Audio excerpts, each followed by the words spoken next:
ሰላም የእግዚአብሔር ቤተሰቦች እንደምን አላችሁ? እንደምን አደራችሁ? አሜን። የአምላካችን የጌታችን የመድኃኒታችን ኢየሱስ ክርስቶስ ስሙ ከአጽናፍ እስከ አጽናፍ ከፀሐይ መውጫ እስከ ፀሐይ መጥለቂያ በፍጥረት አንደበት ሁሉ የተመሰገነ ይሁን። እንደ እግዚአብሔር ፍቃድ ዛሬ ይዤላችሁ የመጣሁት የህይወት ገጠመኝ ክፍል 208ኛ ነው። በ208ኛ የሚገርም ገጠመኝ ይዤላችሁ ነው የመጣሁት። ማለትም እኔ አንድ የሆነ ገጠመኝ ላቀርብ በሄድኩበት ወይም ልቀርጽም ሆነ ኢንተርቪው ለማድረግ በሄድኩበት አጋጣሚ ከርቀት በአይን ጥቅሻ ጠርታኝ አንዲት ልጅ እና የሚገርም ጉድ ላሳይህ፣ ተአምር ላሳይህ ብላ ያንን ተአምር ነው ለእናንተ የምነግራችሁ። ተአምሩ እናንተ እንደምታስቡት ነጩ ጥቁር፣ ጥቁሩ ነጭ የሚሆንበት ወይም የሆነ አስማት የሚሰራበት ወይም የሆነ ፈጣሪ አለይታ ነገር የሚያደርግበት ሳይሆን ገጠመኝ ውስጥ የምታገኙት ታሪክ ነው የሚሆነው። ልጅቷ እድሜዋ 18 ዓመቷ ነው። እኔን ጠራችኝ፣ በጥቆማ ጠርታኝ ወደ ጓሮ ወሰደችኝና አንድ ጉድ ልነግርህ ነው፣ ይህንን ጉድ ግን እስከ ጥግ ትወስድልኛለህ ብዬ ተስፋ አረጋለሁ አለችኝ። እኔ የመጣሁት እኮ እዚህ ሰፈር ውስጥ አንድ የሆነ ገጠመኝ ልቀርጽ ወይም ደግሞ ኢንተርቪው ለማድረግ ነው። ምንድን ነው የምትነግርኝ አልኳት። እግዚአብሔርን ያመጣህ ባገኘሁት እያልኩ እያሰብኩ ነበረ። እኔ የአንተን ትምህርት ብዙም አላዳምጥም፣ ግን በአንተ ትምህርት ምክንያት እዚህ ሰፈር ውስጥ አንድ የሆነ ነገር እየተከናወነ ነው አለች። ምንድን ነው አልኳት። ታሪኩን እናው በደንብ አድርጋችሁ አዳምጡ።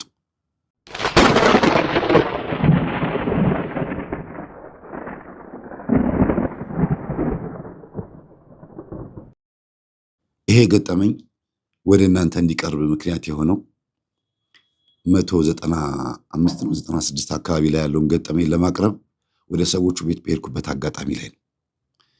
ግን ደግሞ ያው እግረ መንገድ መቅረብ የሚገባው ገጠመኝ ነው ብዬ ስላሰብኩ ብቻ ሳይሆን ተጀምሮ ያገኘሁት መጨረስ የሚገባኝ፣ ለምሳሌ ዳንቴል ምናምን ኪሮሽ ይዛችሁ ክር አድርጋችሁ ዳንቴል መስራት የምትችሉ የሶፋ ጨርቅ መስራት የምትችሉ ሰዎች ትኖራላችሁ አይደለም? ሰፈሩ በዚህ ይታወቃል። አንድ በሉ። ሁለተኛ ነገር ደግሞ ሰፌድ በመስፋት እነዚህ መሶቦች ምናምን የሚያማምሩ ነገሮችን በመስፋት ይታወቃሉ። ከዛም ደግሞ ጥቅጥቅ ያለ መንደር ነው። በሰፈራ ምክንያት ነው የመጡት። ሰፈራ ማለት የሆነ መንደር ሲፈርስ ወይም ጎርፍ ሲያስቸግራቸው ወይም ደግሞ አካባቢው በሆነ አጋጣሚ ለልማት ሲፈለግ ተነሱና እዛ ሰፈር እዛ አካባቢ ኑሩ ተብሎ ቤት ተሰጥቷቸው የሚኖሩ ህዝቦች ናቸው። እዛ ሰፈር ስገባ አካባቢው የተሰራው ቤቱ የተሰራው በችፑድ በኮምፐርሳቶ በቆርቆሮና በአንዳንድ እንጨቶች ነው፣ በብሎኬት አይደለም። ስለዚህ ጎረቤት የሚወራው የሚበላው የሚጠጣው የሚሳቀው የሚለቀሰው እንዲሁም የሚፈሳው ይሰማል ማለት ነው። ማንኛውም ነገር ይሰማል። እስቲ አምጪ ልጥበሰው ስትል ስጋ ነው ትላለች፣ አይደለም በቆሎ ነው ትላለች። እንዲህ ይቀላለዳሉ እና እያንዳንዱ ንግግራቸው ይሰማል። ለድምፄ ጥራት ይቅርታ፣ ጉንፋን ስለያዘኝ ድምፄ ተቀይሮ ነው፣ ግን ስራ ስለሆነ ወይም አገልግሎት ስለሆነ ማቋረጥ ስለሌለብኝ ነው። በዛ ላይ ረጅም ሰዓት በማወራበት ጊዜ ድምፄ ሊስተካከል ይችላል ብዬ አስቤ ነው የገባሁት። ታዲያ ምን ላድርግ እንግዲህ፣ ጉንፋን ራስ ምታት አለው። ራሴ በጣም እያመመኝ ነው። ድምፄን ዘግቶታል። በተከታታይ ያው ቪዲዮ ሲቆራረጥ ካያችሁት እንቅፍርጥ እያደረግኩ ነው ማለት ነው። ስለዚህ በተሻላችሁ መጠን ድምፄን ሳታስተውሉ ገጠመኝ ውስጥ ጥልቅ ያላችሁ ግቡ። የሚገርም ገጠመኝ ነው የምነግራችሁ። ተአምር የሆነ ነገር ነው። ተአምር ስላችሁ የተለየ ነገር አትጠብቁ። እግዚአብሔር እንዴት እንደሚሰራ የፍቅር አምላክ ነው። እንዴት አድርጎ ስራ እንደሚሰራ እንድትማሩ ስለፈለኩኝ ነው ይሄን ያመጣሁት። እሺ፣ አንደኛ ወደዛ ሰፈር የመጣሁበት ምክንያት እንዳልኳችሁ ገጠመኝ ለመቅረጽና ኢንተርቪው ለማድረግ የመጨረሻውን ቀረጻዬን ለማድረግ ነበረ ሲሄድ የነበርኩትና አንዲት የ18 ዓመት ቆንጆ ልጅ በእጇ ጠቀስ አደረገችኝ እና ብላ ጠራችኝ ከርቀት እና የቆመችበት ቦታ ደግሞ ጨር ያለ ቦታ ነው እና ምንድን ነው ብዬ ስላት ምንድን ነው የምንፈልገሽ መስራት ጊዜ እና ብላ ጠራችኝ። ወደ ጓሮ ወስደሽ ምን ልታስወግሪኝ ነው እንዴ? የሆነ ወጥመድ ይኖራል ብዬ አንቺ ራስሽ ነይ ያልኳት። ከዛ አይ አልመጣም አለችና በህፃን ልጅ አስላከችብኝ። አይዞህ አትፍራ፣ አውቃለሁ ብዙ ነገር የሚያስፈራህ ነገር እንዳለ፣ ግን ምንም እግር ገጠመኝ ስላለኝ ነው። ከፈለክ ደግሞ ወደ ሌላ ቦታም ወደ አስፓልቱ ጋር ሄደህ ልታገኘኝ ትችላለህ አለችኝ። አዎ እሱ ይሻለኛል ብዬ በህፃኑ ልጅ ላኩላት። ከዛ ገጠመኙን ገና እኮ አልተቀረጽኩም። ወደ አስፓልቱ ጋር ጠጋ ብዬ ጠበቅኳት። ግራቀኝ እያየች እኔ ይኸውልህ የሚገርም ነገር ልነግርህ ነው፣ የተጀመረ ገጠመኝ ነው፣ ራስህ ትጨርሰዋለህ አለች። ምንድን ነው አልኳት። ያ ይታያል እነዚያ መደዳ የምታያቸው ቤቶች እንዳለ በልማት መፍረስ ምክንያት ወይም ደግሞ በሰፈራ ምክንያት የተሰጠን ቤት ነው። ያ ቁጥር የምታዛጋ የምታየው ቀይ በር የሚታይህ ከጎኑ ካለው ቢጫ ቀለም ከተቀባው ጋር ጸበኞች ናቸው። የኔ እናት ቢጫ ቀለም የተቀባው ቤት ውስጥ ያለችው ናት። እጅግ በጣም ክፉ አረመኔ ነች የኔ እናት። ለጎረቤት ሁሉ አስቸጋሪ፣ በጣም መጥፎ ሰው ናት። እና ግን ያንተን ትምህርት እኔ ተደብቄ እያዳመጥኩኝ አምጥቼ ቀስ ብዬ እንድታዳምጥ አረኳት። የሆነ ስራ ጀምሬያለሁ፣ አንተ ደግሞ ታግዘኛለህ አለች። እሺ ምንድን ነው ንገረኝ። የኔ ትምህርት ከየት አገኘሽው? እኔ ሰንበት ተማሪ ነኝ። እዚሁ ጫካ ውስጥ ካለችው ኪዳነ ምሕረት ቤተክርስቲያን ጋር አገለግላለሁ እና ጓደኛዬ ሰንበት ተማሪ በመሆኗ ይህን ትምህርት አዳምጪ፣ እኛ ቤተሰብ ሁላችንም ይህን ትምህርት እናዳምጣለን እና ስታዳምጪ ግን ደብቃችሁ አዳምጡ። መምህሩን ብዙ ሰው አይፈልገውም፣ በድብቅ ያዳመጠ ሰው ግን ይድንበታል ትላታለች። ምን ማለት ነው ብዙ ሰው አይፈልገውም ስትላት፣ አይ ሰንበት ተማሪዎች አገልጋዮች እንደዚህ ይሄን ትምህርት የተሳሳተ ትምህርት ነው ይላሉ። እኛ ግን ይሄን ትምህርት አዳምጠን ስጋ ወደሙን ተቀብለን ለቅዱስ ቁርባን በቅተንበታል፣ ወይም ደግሞ ለህይወት በቅተንበታል። ለምን እንደከለከሉት ሁሉ አይገባኝም። ምናልባትም ጉዳቸው እንዳይወጣባቸው ወይም ደግሞ የሚያወሩት ነገር ስላልገባቸው ሊሆን ይችላል ብላ መከረች ነው የምትለው። ጥሩ ከዛስ ምን አረግሽ አልኳት። አረመኔና ክፉ የሆነችዋን እናቴን ለመቀየር ጥረት እያረኩ ነው፣ ግን ምንም የምትለወጥ ሰው አይደለችም። በጣም በጣም በጣም አዝኛለሁ አለች። ኦኬ ስለዚህ ምንድነው ማድረግ ያለብሽ? እኔ ገብቼ እንድመክርላት ነበር ሐሳቧ፣ ግን አንቺው እንደጀመርሽው አንቺው ትጨርሻለሽ፣ እመክርሻለሁ አልኳት። እኔ አንቺን እመክርሻለሁ፣ ይሄን ትጨርሻለሽ አልኳት። ኦኬ እሺ ምንድነው ማድረግ ያለብኝ አለችኝ። ገጠመኙን አምጥተሽ እናትሽ እያዳመጠች ነው። አዎ እንዴት ነው የምታዳምጠው? የሚገርም ነው። ኧረ በጣም ይገርማል ብያለች። ብቻ ነው የምታዳምጠው። እንዲህም አለ ትላለች እንጂ በክፋት አታየውም፣ እንደ መጥፎ ነገር አታየውም። ግን አንዳንድ ቀን ሳት ብሎ አንተን ትተችሃለች። ምን ብላ ትተችኛለች? ላስተካክል እስኪ ላርም አልኳት። ደግሞ ባለጌ በሆነ አንደበቷ ደግሞ አንተን ተችታ ምን ልታመጣ ነው? እንደሱ ሳይሆን የመጽሐፍ ቅዱስ ጥቅስ አይጠቅስም፣ የእግዚአብሔር ቃል ከመጽሐፍ ቅዱስ አውጥቷ አያስተምርም፣ የመንደር ወሬ እያወራ ብቻ ጆሮአችንን እኮ ሳበን ትላለች አለች። ነው ኦኬ። ስለዚህ ግን ታዳምጣለች። አዎ በቃ እሱ ነው የሚፈለገው። ዋናው የመንደር ወሬ ማለት እኮ የምንኖረው የኛ ወሬ ማለት ነው። ሰው መንደር ውስጥ አይደል ያለው አልኳት። አዎ ሰው መንደር ውስጥ ነው ያለው። የመንደር ወሬ ማለት የህይወታችን ወሬ ማለት ነው። ያ ወሬ ደግሞ እውነተኛ የሆነ ወሬ ነው። አንድ ቀን እሷ ራሱ እዚህ ውስጥ ትመጣና እንዲህ ብዬህ ነበር ትላለች አልኳት። እና የእግዚአብሔር ቃል ያስተማርኩበትን ዩቲዩብ አስተዋወቅኳት።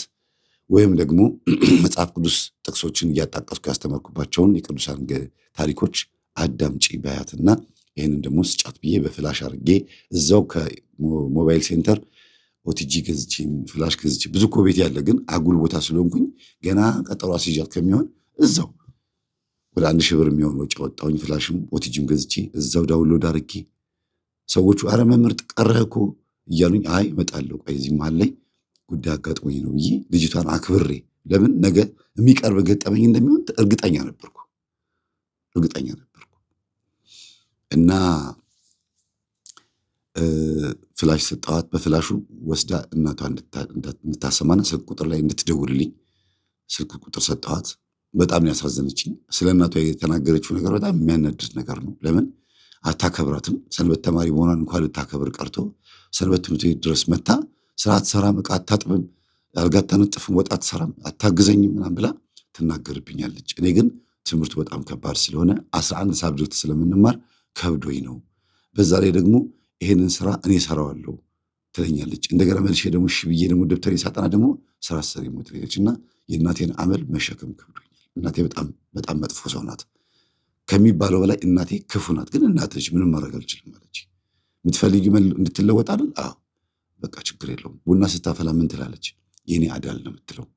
አዳል ሞቴን ማስጣል እፈልጋለሁ። የአንተን ትምህርት ራሱ ሰንበት ተማሪዋ ጓደኛዬ ከሰጠችኝ በኋላ ፈጽሞ እስከ መጨረሻ ድረስ ማዳመጥ አልቻልኩም። ምክንያቱም ይሄን ትምህርት አዳምጣ እንደምትድን ስለማውቅ እናቴ አብሬያት አዳምጣለሁ ብዬ ስለማስብ ወይም ደግሞ ትምህርቴን ስጨርስ በደንብ እሰማዋለሁ ብዬ ከ20 ትምህርት በላይ እንኳን ብዙም አልሰማሁም። ብዙ ትምህርት እንደምትለቅ አውቃለሁ። ስልክም የለኝም አለችኝ። በጣም ምስኪን ናት። የሚተዳደሩት ጉሊት ቸርችረው ነው። እናትየዋ ስትመጣ በእርግጥ ያው ክፉ ብትሆንም ከሰል ሸጣ፣ ቲማቲም ሸጣ፣ የተለያዩ ነገሮችን ሸጣ መታ በምታገኘው ገንዘብ ደግሞ የሚገራርም ወጥ የምትሰራው ሮብ የለ ዓርብ የለ ምን የለ ዝም ብላ ክሽን አርጋ በቅቤ አርጋ ነው የምትበላው። አንዳንድ ጊዜ ድሃ ሰፈር ውስጥ የሚኖሩ ናርሲሲስት የሆኑ ሚስቶች አሉ።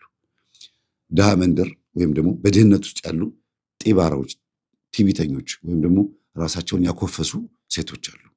ትዳራቸውን ያጡት በዛ ጸባያቸው እንደሆነ እያወቁ፣ ጉርብትናቸውን ያጡት ወይም አጠቃላይ ሰላማቸውን ያጡት በዚህ ጸባያቸው እንደሆነ እያወቁ ራሳቸው ጸባያቸውን ባንቀልባ ተሸክመው አዝለው እየዞሩ ማሻሻል የማይፈልጉ ያንን የተሸከሙትን ጸባያቸውን አውርደው ሌላ አዲስ ማንነት ለመያዝ የማይፈልጉ በጣም ብዙ ሴቶች አሉ። መንደር የበጠበጡ፣ ሰፈር የበጠበጡ፣ እያንዳንዱ ቤት በየትኛው አይነት ማንኪያ የትኛው አጥሚት ተጠጣ፣ የትኛው መኮረኒ ተበላ፣ ስንት ጉርሻ ጎርሰው ጠገቡ እስከ ማለት የሚያውቁ አሉ። እጅግ በጣም አደገኛ የሆኑ ምን ዕቃ ይዛችሁ ገብታችሁ እንደምትበሉ ዛሬና ነገ በጾም ውስጥ ምን እንደምትበሉ ሲፈሰግ ምን እንደምትገዙ አካውንታችሁ ውስጥ ስንት ገንዘብ እንዳለ የሚያውቁ አሉ። ግን አስጠንቆለም አይደለም ወይ ደግሞ ነገር አልኩ አይደለም። በደህና ጊዜ ቤታችሁን ጓዳችሁን አስጎብኝታችሁ ነው እናንተ ራሳችሁ። በደህናው ጊዜ ማለት እንግዲህ በሰላሙ ጊዜ ማለት ነው። ደህና ሰው መስለዋችሁ ታቀርቧቸዋላችሁ። እነሱ መጥተው ቁርስ አብረው ይበላሉ። እንዴት ነሽ? ሰላም ነሽ? ልጆች ትምህርት ቤት ሄዱ ምናምን ብለው ይመጣሉ። በደንብ ይተዋወቋችኋል፣ በደንብ ይቀርቧችኋል። እንትና እኮ እንደዚህ ብላ አይገርምሽም? ጆሮአችሁን በወሬ ጥጥት ያደርጓችኋል። ከዛ እናንተም ደስ ይላችኋል። አትመጭም እንዴ ብላችሁ ትደውላላችሁ። እንደዛ ነው የሚሆነው። እና ይቺ ሴት ቤታችሁን ጓዳችሁን ታውቃለች። እሷም እህል ስታስፈጭ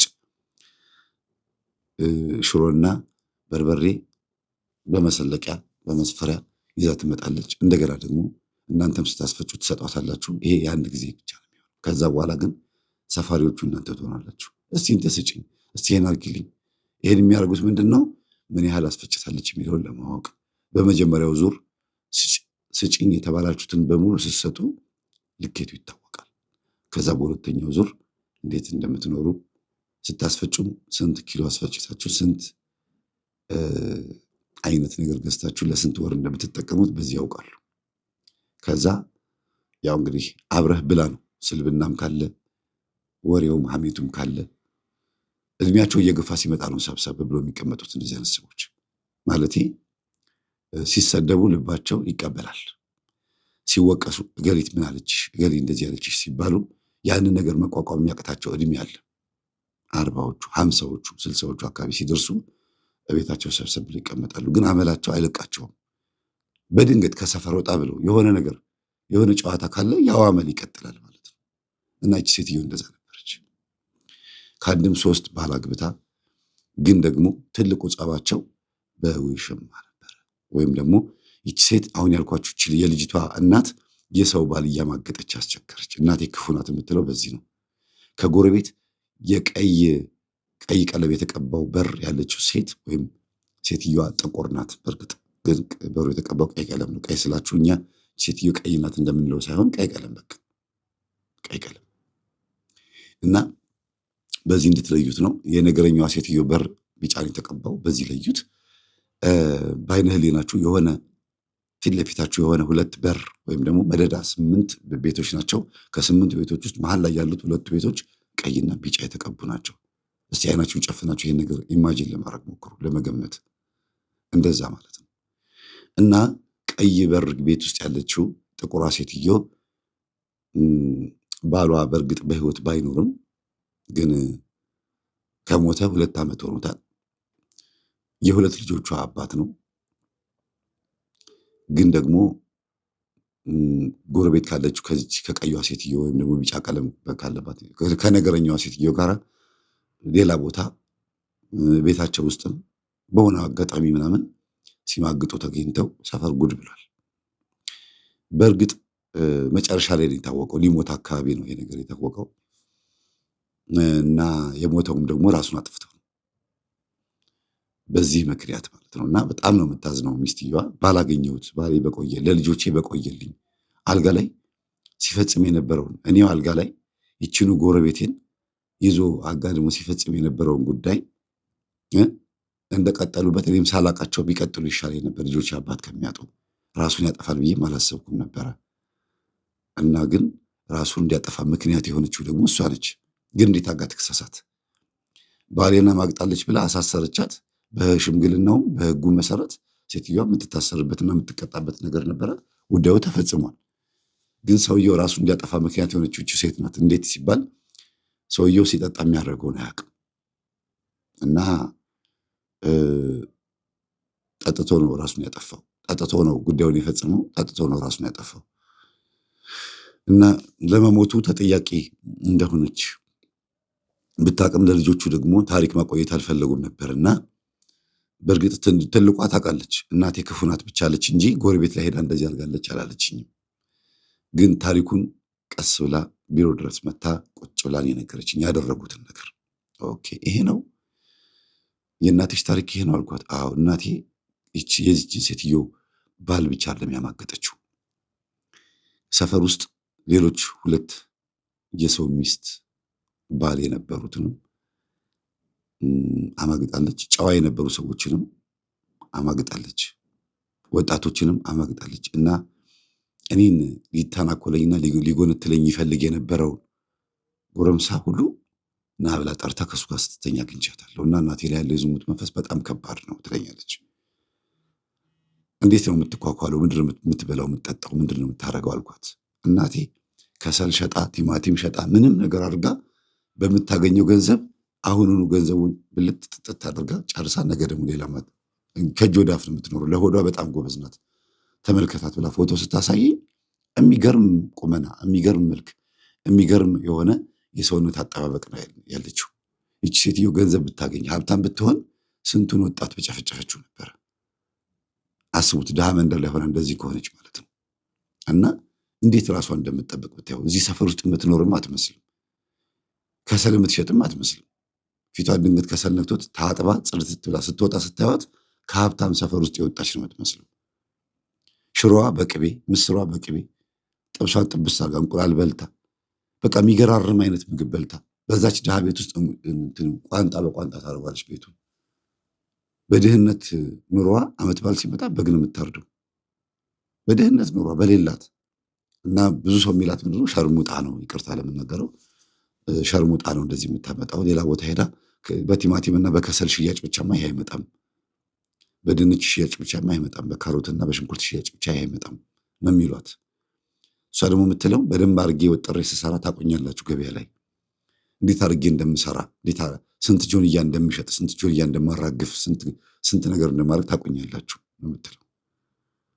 በጣም በጣም የምትገርም ሰው ናት። እና ያ ሰፈር አደገኛ ሰፈር ነው። ኪዳነ ምሕረት ቤተክርስቲያን አጠገባቸዋለች። እና በሰፈራ ምክንያት እዛ አካባቢ ቢመጡ ልጅቷ ኪዳነ ምሕረት ቤተክርስቲያን እየሄደች እያገለገለች አልቅሳ ግን የምትመጣው ለእናታችን ለቅድስት ኪዳነ ምሕረት ነግራት የምትመጣው የእናቷን ጉዳይ ነው። እመቤቴ ሆይ በዚህ በተቀደሰው ስፍራሽ በልጅሽ ቤት የልጅሽን ስጋና ደም እናቴ እንድትቀበል እመኛለሁ ትል ነበር። ልክ ገጠመኝ ማዳመጥ ስትጀምር እንደሚሆን እርግጠኛ ነኝ ማለት ጀመረች። ከዛ ደግሞ ስታገኘኝ ደግሞ እኔን አሁን ቀኑ ቀርቧል ማለት ጀመረች። የእናቷን ታሪክ ነግራኝ ከሄደች በኋላ ምን ተፈጠረ? ገጠመኙን ሰጥቻታለሁ። እንግዲህ ነግሬያቸዋለሁ። በፍላሽ አድርጌ በምናምን አድርጌ እሱን ስታዳምጥ እናትየው ወይ ጉድ የሚገርም ነው፣ ኧረ የዛሬው ደግሞ የሚገርም ነው፣ እስቲ ክፈችልኝ ያንን ትረካ ነው የምትላት። ያን ተረት ትላለች አንዳንድ ቀን። ኧረ እማዬ የቤተ ክርስቲያን መምህር እኮ ነው። ይሆንልሽ ችግር የለውም ከቤተ ክርስቲያን ነው ያመጣሽው ትላታለች። አዎ እንደዚህ ጀመሩ ደግሞ ዲያቆናት ስትል ጊዜ አዎ ነው የምትላት። ጥሩ ነው፣ አይ ቆንጆ ነው፣ ይገርማል፣ ታሪኩ ግን ይገርማል ትላለች። ያው ቅድም መጀመሪያ እንደነገርኳችሁ የእናቴ አባቴ ከራማ አዳልዬ ምናምን ትላለች ቡና ስታፈላ። ግን አንተን ማዳመጥ ከጀመረች ጊዜ ጀምሮ ይሄን ነገር ትውት አደረገችው። እንደዚህ ለካ መባል የለበትም ይሄንን ትምህርት ግን ከቤተ ክርስቲያን ያመጣሽዋል ትላታለች። አዎ ይሁን በቃ እኔ ካሁን በኋላ አዳልዬ አይደለም። አዳል ሞት ያጋር እንትን አይደል? አዎ ቡና ጠጭ እስከሚላት ደግሞ ትጠብቃለች። ቡና የምትጠጡ ሰዎች በደንብ አዳምጡ እላለሁ። እናትና አባቶቻችሁ ባዕድ አምልኮ ያመልኩ ከነበረ እና አዳልሞቴ እነ ጠቋርና ሰንገላ በደንብ ይመለኩ የነበረበት ቤት ከሆነ በቀን 5-6 ቡና ይፈላበት የነበረበት ይካደምበት የነበረበት ቤት ውስጥ ያደጋችሁ ልጆች ያደጋችሁ ቤተሰቦች እባካችሁ ቤታችሁ ቡና ባታፈሉ ጥሩ ነው። ለምን የለመደች ጦጣ ሁልጊዜ ሸምጣጣ ነውና ሁልጊዜ ይመጣል። ልክስክስ ውሻ ከአፉ ሊጥ ከወገቡ ፍልጥ አይጠፋም። ሁልጊዜ ይመታል፣ ሁልጊዜ ይባራል፣ ሁልጊዜ ይመጣል። አይደለም? አሁን ለምሳሌ ተሳስታችሁ ትሩ ውሻ ይላል። እናንተ እኮ ያላችሁት እሱን ለመጥራት አይደለም። ልክ እንደዛ ማለት ነው። ቡና ስታፈሉ መንፈሱ ልታመልከኝ ነው ብሎ አስቦ ባይሆንም ግን በቃ ከዛ ቤት ውስጥ የለመደው ነገር ስለሆነ ቀስ እያለ ወደ መስመር ሊያስገባችሁ ይሞክራል። እና ቡና የምታፈሉ ሰዎች በተለይ ባዕድ አምልኮ የሚመለክበት ቤት ውስጥ ያደጋችሁ ከሆናችሁ ባታፈሉ ይመረጣል፣ ባትጠጡ ይመረጣል። ቤት ውስጥ ጭራሽ ትውት እርግፍ ማድረግ አለባችሁ የሚል ሐሳብ አለኝ ብዙ ጊዜ። ይሄንን ነገር አንድ ቀን ሰማችና ቡና እንኳን አልተውም። ምን ነው እንዴ ቡና አልተውም አለች። አይ በቃ ማጫወቻው ይሆናል እኔ አቁም ያልላትም ብላ አይ ችግር የለውም አንድ ቀን ሲገባሽ ትተይዋለሽ፣ እኔ ግን አልጠጣልሽም አለቻት እናቷን። እና ግን የሚገርመው ነገር አንድ ቀን ጠዋት ወደ ትምህርት ቤት ለመሄድ ዩኒፎርም ለብሻ አለች። እግሬን እየታጠብኩ በር ላይ ጎረቤታችን ይቺ ጸበኛዋ ባሏ የሞተባት ሴትዮ ማለት ነው ቆንጆ ነጭ በነጭ ለብሳ ነጠላዋን ድምቅ አድርጋ ለብሳ ቤተክርስቲያን ስትሄድ አየኋትና ደነገጥኳለች። እንደዚህ አጨራሽ ሄዳ አታውቅም። ከእናቴ ባሰች ምን ነበረች? ጠንቋይ ነበረች። ጠንቋይ ብቻ አይደለም ከእናቴ ባሰች በጸባይ አይደለም በባዕድ አምልኮ። ጸባይዋ መልካም ነው፣ ብዙም ያን ያክል የከፋ አይደለም። ግን ባዕድ አምልኮ በደንብ ነበር የምታመልከው። እና ነጠላ ለብሳ ስትሄድ አየኋትና በስመ አብ ወወልድ ወመንፈስ ቅዱስ ብዬ አማተኩና ጌታ ሆይ እዛ እግሯን እየታጠበች እናቴንም እንደዚህ አስለብሰህ ላክልኝ አልኩኝና ጸለይኩ አለች። መቼም ድምፄ እንደሚሰማችሁ ተስፋ አደርጋለሁ። በጣም ቀንሷል ድምፄ። በተሻለ መጠን እንደምንም ብዬ እየጮህኩ ነው። በእኔ ቤት ከሆነ በጣም ጮሄ ነው እየተናገርኩ ያለሁት። እና ዩኒፎርማን ለብሳ ትምህርት ቤት ሄዳ ቆይታ 9 ሰዓት ላይ ስትመጣ በር ላይ ነጭ ልብሷ እንደለበሰች ቁጭ ብላ ዳንቴል ትሰፋለች። ይሄ በቃ በኪሮሽ ምናምን እንደዚያ ሙያ ያላት እና ትሸጣለች፣ አውጥታ ትሸጣለች። ቀስ ብላ ተጠግታ እትዬ አለቻት። አቤት ምን ፈለግሽ አለቻት። ለምን ጸበኞች ናቸው ከእናቷ ጋር። አራት ቆጭኝ ነጭ ልብስሽን አላወለቅሽም እና ምንድን ነው ስትላት ጊዜ ምን አገባሽ ዝም በይ ዝም ብለሽ ግቢ አይመለከትሽም አለቻት። ቆርበሽ ነው አይደል ስትላት ጊዜ ምን አገባሽ ምን ይመለከትሻል ዝም ብለሽ ግቢ አልኩሽ እኮ አለቻት። ቆርበሽ ነው እንዴት ቆረብሽ ግን እንዴት ተለወጥሽ አለቻት። ምክንያቱም የቆረበ ሰው ሙሉ ቀን ልብሱን ለብሶት እንደሚውል ታውቃለች። ጠዋት አስቀድሳችሁ ከመጣችሁ በኋላ ልብስ ቀይራችሁ ወደ ስራችሁ የምትገቡት እና ደጅ ላይ በር ላይ ሆና ነው መደዳ ሁሉም በየበራቸው ላይ አትክልት ተክለዋል። የሚያማምር ነገር አላቸው በየበራቸው ላይ እና ግን አጥር ማጠር ተከልክሏል። የጋራ ቤት ስለሆነ ማንም አጥር እንዳያጠር ተብሎ በቀበሌ ተከልክሏል። እና ከዛ እና ምን ይሁን ሻው ቆርቤ ነው እና ምን ይሁን ስትል ጊዜ እናቴም እንድትቆርብ ጸልይልኝ አለቻት። እና ያንቺ እናት እኔን የቀየረ እናትሽን የሚቀይርልሽ አለቻትና ዳንቴሏ መስፋት ጀመረች። ዳንቴሏ መስራት ከዛ ልጅቷ ገብታ ደስ አላት በቃ ውስጧ። ለምን ቢያንስ አንድ ሰላም ተገኘ። የሆነ የሚፈታተነን የነበረው እናቴ ልትገላት ትፈልጋለች፣ መተት ትወረውርባት፣ ደንቃራ ነገር ታደርግባት፣ በራችን ላይ ማይወረወር ነገር የለም ነበር አለች። ይሄ ሁሉ ነገር የምታደርገው ግን ባሌን ገደለችብኝ ብላ ትዳሬን ረበሸች፣ በጠበጠችብኝ፣ ብቸኛ አደረገችኝ፣ ልጆቼን ያላባት አስቀረችብኝ ብላ የምታደርገው ነገር እንደነበረ ተረድቻለሁ አለች። እውነትም ደግሞ እንደዛ ነው። ልጅቷ የምትገምተው ግምት እውነት ነው። እና በቃ ጸቡ ጣራ ነግቶ እናትና እናት እስከ መገዳደል የሚያደርስ ነበር። ልጆቹ ብቸኛ እንዲሆኑ ጎዳና እንዲወጡ የሚያደርግ ጸብ ነበር። አስቡት፣ ከቢላ መማዘዝ ወደ አጋንንት መማዘዝ ደርሰዋል። የእናቴ አባቴ ከራማ አዳልዬ ሄደና እንግዲህ ልታረገውን አድርግ ምናምን ትላለች። ደግሞ ማታውቀው ዝም ብላ እኮ ነው የምትቀባጥረው። እናትና አባቷ ሲናገሩ ሰምታ እንጂ ምን እንደሚባል ራሱ አታውቅም እቺ ክፉዋ ሴትዮ። ያችኛዋ ግን በትክክል መንፈሱን ተመልከዋለች። እና እንዴት በአንድ ጊዜ ታዲያ ቅዱስ ቁርባን ልትቀበል ቻለች ብላ ገርሟት ከልጇ ጋር ጓደኛ ትሆናለች። እንታረቅ ትላታለች። ኧረ እንታረቅም እንጂ ክፉ ነሽ እና አንቺ እናትሽ መጥፎ ነሽ እናቴ ነግራኛለች አለቻት። ኧረ እናትሽ ቆርባለች፣ እናትሽ ስለቆረበች እንደዚህ አትልም ስትላ ጊዜ እሱማ ቆረበች እንዴት አየሽ ስትላ ጊዜ እንዴ ነጭ ለብሳ በር ላይ ቁጭ ብላ ዳንቴል ስትሰራ እየዋታል ትላታለች።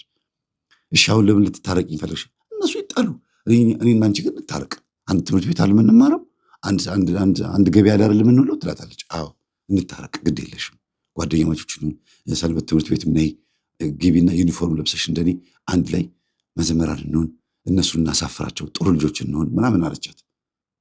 ከዛ በስማ ልጅቷ አለቀሰች። ሰንበት ተማሪ እንደሆን ካደረግሽኝ፣ መንፈሳዊ እንደሆን ካደረግሽኝ አንቺ ጥሩ ልጅ ነሽ፣ እንደ እናትሽ አይደለሽም ማለት ነው። በቃ ወስጂን አስመዘግብኝ አለቻት። ወስዳ ሰንበት ትምህርት ቤት አስመዘገበቻት። ጓደኛማቾች ሆኑ። እንደገና ሁለተኛዋንም ልጇንም ጭምር፣ ሁለት ልጆች አሏቸው አላልኳችሁም? አንድ ወንድ አንድ ሴት። ሁለተኛው ልጇንም ጭምር ቀረበችውና በእድሜ ይበልጣታል። በእርግጥ 19 20 ምናምን ይሆናል። 18 ናት። ከዛ ሰላም ነው አለችው። እንዴት ነሽ እንታረቅ አለችው። ማይ ተጣላን። ወንዶች እኮ የምትመቹ ለዚህ ነው። በቃ እናትን አታግዝማል አለችው። አይ እኔ ከሌላ ጉዳይ የለብኝም ቅርታ ስልክ ስለች በቃ ማለት ወንዶች የተለየ ባህሪ ያላቸው። ብዙ ጊዜ ጎረቤት ሲጣላ የማገዝ ነገር የለም። በጣም ሲብስባቸው ሲመጣ ወይ አባታቸው ወይ እናታቸው ሲበደሉ ሲጨቆኑ ሲያዩ ሊያግዙ ይችሉ ይሆናል። አላግባብ ነገር ሲሄዱ ሲያዩ እንጂ ብዙም አይተባበሩ። ለማገላገል ነው ጥረት የሚያደርጉት። ሴቶች ግን አብረው እስቲ አብረው ነው የሚያግዙት እና ትንሽ ይከብዳል። ለማንኛውም ልጁ ጸባይ በጣም ስማርት የሆነ ልጅ ነው። ዓለማዊ ጎበዝ፣ ዓለማዊ መልከ መልካም፣ ዓለማዊ ጸባይ ሸጋ እንደሚባለው አይደለም። በጣም አሪፍ ልጅ ነው፣ መንፈሳዊ ሳይሆን። ከዛ ሰንበት ትምህርት ቤት ላስመዝግብ አለችው። ችግር የለው ማለት ለካ ይወዳታል፣ ውስጥ ውስጥን ይወዳታል። ዝም ብሎ አንዳንዴ በጉርብትና ምናምን አይን ክራሽ ነው የሚባለው፣ አይ ክራሽ አይን ማረፊያች አይኑ ከምናምን ጠብ አድርጎታል። በዛ እድሜ ያስቡት እንግዲህ። ከዛ ሰንበት ትምህርት ቤት ላስመዝግብ ስትለው እሺ አብረው ሄዱ። እህትህ እኮ ተመዝግባለች። እውነት አላት። ዋው ሰፈሩን በሙሉ እንዳለ ዩኒፎርም ልታስለብሽ ሆነ አላት። እንዳለ ሁላችንም እኮ መዘምራንን አንተና እህትህ ብቻ ነበር የቀራችሁት አለችው። ለነገሩ እውነትሽ ነው። ታቦት ጥምቀት ሲወጣ እኮ እናያለን ዩኒፎርም ሁላችሁም ለብሳችሁ፣ እኛ ብቻ እንደቀረን አያለው። ግን ያው ብዙም ፊል አላረግም ምናምን አላት። አሁን ግን በቃ ግዴታ የሚቀጥለው ዓመት ጥምቀት ላይ ዩኒፎርም መልበስ አለባችሁ ከአሁኑ ዲሲፕሊን። ለነገሩ አንተ ጸባይ ሸጋ ነው አለችው። በጣም ደስ አለው ከሚወዳት ሴት ይሄ ነገር ስለመጣ። አስቡት፣ የፍቅር ላይፍ ነው የምነግራችሁ። እናታቸውና እናታቸው ጸበኛ ናቸው። እነሱ ደግሞ እዚህ ሲሞጋገሱ ደግሞ ከዛ የምርሽን ነው ጸባይ ያለኝ አላት። በስማ እንዳንተ አይነት ጸባይ ያላቸው ጎረምሶች ቢኖሩ እዚህ ሰፈር ውስጥ ዘማዊ ነበር መሆኑ አለችው። ከዛ ደነገጠና ምን ማለት ነው አላት። አይ አንተ ብቻ ነህ በቃ ጸባይ ያለህ፣ ስለዚህ ማንም ሴት አንተ ማትመኝልችም፣ በእኔ እድሜ ያሉ ሴቶች በሙሉ ጓደኛዬ በሆነ ነው የሚሉት ብላ ስትለው ጊዜ ቀደምሻቸው አላት። ከዛ አፈረች።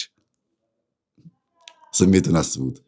አፈረችና ለማንኛውም ና ተመዝገብ ብላ አስመዘገበችው። በዛው እስከ ምሽቱ 2 ሰዓት ድረስ የመጣ ይምጣ ብላ እስከ 2 ሰዓት ድረስ ቤተክርስቲያን ግቢ ውስጥ ቁጭ ብለው ሰንበት ትምህርት ቤት ውስጥ ምን እንዳለ፣ ስንት ኮሚቴ እንዳለ፣ እንዴት ማገልገል እንዳለበት እየነገረችው አምሽተው ተጨዋውተው ከዛ አመሰግናለሁ ብሎ እጇን ሳብ አድርጎ ብሎ ስሞ ወደ እግዚአብሔር ስላስተዋወቅሽኝ፣ ወደ ቅድስት ኪዳነ ምሕረት ስላመጣሽኝና መንፈሳዊ ሕይወት እንድጀምር ስላደረግሽኝ አመሰግናለሁ፣ እንዳትርቂኝ አላት።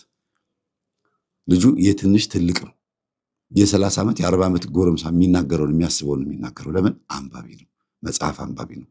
የሚያነብሰው በጣም ትልቅ ሰው ነው፣ ማቹርድ ነው። መቼም ቢሆን የሚናገረውን ነገር አያጣም። ስለሚናገረው ነገር እርግጠኛ ነው። ሰው አያስቀይምም። የሚያነብሰው ለእርቅ ቅርብ ነው፣ ለማስታረቅ ቅርብ ነው። እና ተቀራረቡ። እህቱም ደስ አላት። የምወዳት ልጅ እኮ ራሷና ብላ ሰንበት ትምህርት ቤት ተመዝገብ ብላ አስመዘገበችኝ ምናምን ብሎ ነገራት። ከዛ እኔ ተደወለልኝ። ስልክ ሰጥቻት ነበረ። መምህር አለችኝ። አቤት። ኧረ ጦፏል አለችኝ። ምንድን ነው አልኳት። የሴትየዋን ልጅ እኮ ተዋወቅኩት። አዎ የሴትዮዋ ልጅ እኮ ተዋወቅኩት አለችኝ። ኦኬ ጎረምሳ ልጅ አላት አልኳት። አዎ እና ደግሞ በጣም የሚያሳፍር የፍቅር ቃላት እየተናገረኝ ነው። አጥፍቻለሁ አለችኝ። ስርዓት ባለው መንገድ የምትሄዱ ከሆነና ሰንበት ትምህርት ቤትም በምታገለግሉበት እንደገናም ደግሞ ትምህርት ቤት ግቢ ውስጥም ሁሉ ነገር ላይ ራሳችሁን ጠብቃችሁ ንጽህናሽን ጠብቀሽ ከሆነ ይሄ ነገር አድጎ እኮ ነገ ትልቅ ትዳር ሊሆን ይችላል። ስለዚህ ራስሽን ጠብቂ። ይሄን የነገርኳት። ከዛ ውጪ አሳልፈሽ ለአንድ ጠባቂ መላክ ስጪ። ይሄንን ጉዳያችሁን አንተ ይሄንን ተቆጣጠር፣ የበላይ ጠባቂ ሆነ ተቆጣጠር ቢያልኳት። እኔ ቅዱስ ሚካኤልንም ወዳለች። እሺ ችግር የለውም አልኳት። ከዛ ሌላ አሰርኳት። እህቱንም ሰንበት ተማሪ አልኳት። እንደገና ደግሞ በጣም ደስ የሚል ሁኔታ ላይ ያለ ነው። ሴትዮዋም ደግሞ የቆረበችውን ሴትዮ ደውላ ነግራኝ ነበረ። የቆረበችውን ሴትዮ ደግሞ ትቆጣኝ የነበረው ነገር ትታ በግንባሯ ሰላም እያለችኝ ነው። በአፏ ግን ድምፅ አውጥታ አትናገርም፣ እናቴ እንዳትሰማ ምናምን አለችኝ። በቃ እንደዛ ከሆነ ስለ ሴትዮዋ ልጆቿ እንዲነግሩሽ አድርጊ አልኳት። ኦኬ አለችና በቃ አሁን ያለኝ አማራጭ አለችና እነዚህ ልጆች እኔ ከእነሱ ጋር እንደተቀራረብኩኝ እናቴ ብታውቅም ባታውቅም የማይመለከተኝም፣ ግን ከቤትም ከግቢም ስንወጣ ከቤተ ክርስቲያንም ስንመለስ የትምህርት ቤትም ስንሄድ ጓደኝነታችን መጠንከር አለበት፣ እኛን አይተው እንኳን እንዲለወጡ እናደርጋቸው የሚል ዓላማ ይዛ ነው የተነሳችው። ጥሩ ነው ሀሳቧ። ግን እኔ ስለ ሴትዮዋ በደንብ እንድታቅ ነው የፈለኩት። እንዴት ቆራቢ ልትሆን ቻለች የሚለውን ነገር በደንብ አጣሪ። እንዴት ከባዕድ አምልኮ ወጣች? እሱን ካገኘሽው እናትሽ መለወጡ አይቀርም አልኳት። እሷም ቆጭቷታል። መምህር እንዴት እናቴ ገጠመኝ እያዳመጠች ያልተለወጠች እንዴት እች ሴትዮ ተቀየረች ብዬ እኔ ራሴ ግራ ገብቶኛል። በምን ቆራቢ ሆነች? እውነት ለመቆረቧ ራሱ ማረጋገጫ እፈልጋለሁ፣ ማየት አለብኝ ብላኛለች። እና አንድ ቀን ጠዋት ነጭ ለብሳ ስትወጣ አይታ ተከትላት ሄደች። ከርቀት ገባች። የት ጋር ቆማ እንደምታስቀድስ አየች። ከዛ ስትቀበል በስርዓቱ አየቻትና አለቀስኩ አለች። በቃ ብዬ አለቀስኩ አለች። ከዛ ከአጠገብ ያሉ ሰዎች ሁሉ መጥተው አባበሉኝ። ምንድን ነው? ከርቀት ሴትዮዋ ታያለች፣ ግን እኔ መሆኔን አላወቀችም። ግርግር ታያለች፣ አልቅሼ ሲያባብሉኝ ታያለች አለች። ግን ምንድን ነው ምን ተፈጥሮ ነው ብላ ዝም ብላ ቆርባ ቆማለች። ይቺ የምጠነቁል የነበረች ሴትዮ እኮ ነች። እንግዲህ በጣም ኃይለኛ መተት ጠንቋይ ቤት ማጠፋ ቤት ውስጥ መተት ምናምን ማይታጣባት እናቴን ልትገል ብላ የሞከረች ሴትዮ ስትቆርባ ይቼ ምን ልበላለች። በኋላ ከቤት ከሳት ስትወጣ ልጠጋትና በእጇ ያዘችውን ላግዛት። ልጆቿ መቼም መጥተው ከእሷ ጋር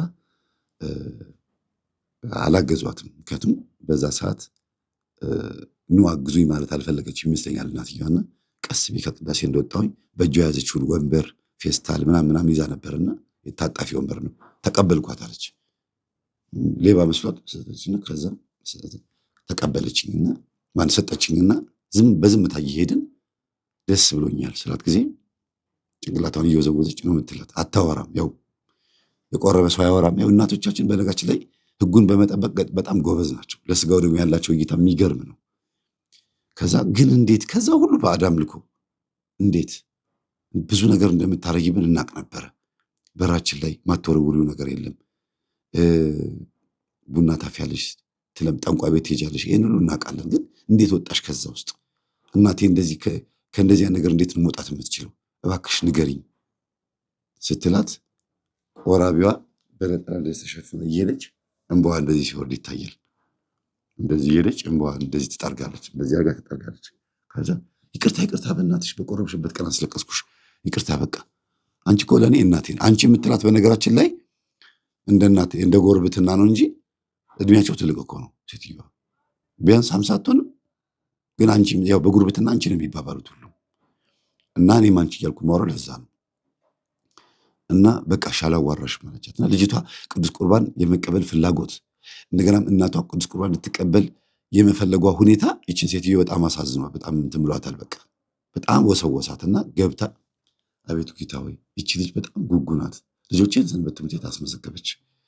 እንደገናም ደግሞ የጠላቴ ልጅ ናት። እናቷን ቅዱስ ቁርባን ልትቀበል ትፈልጋለች።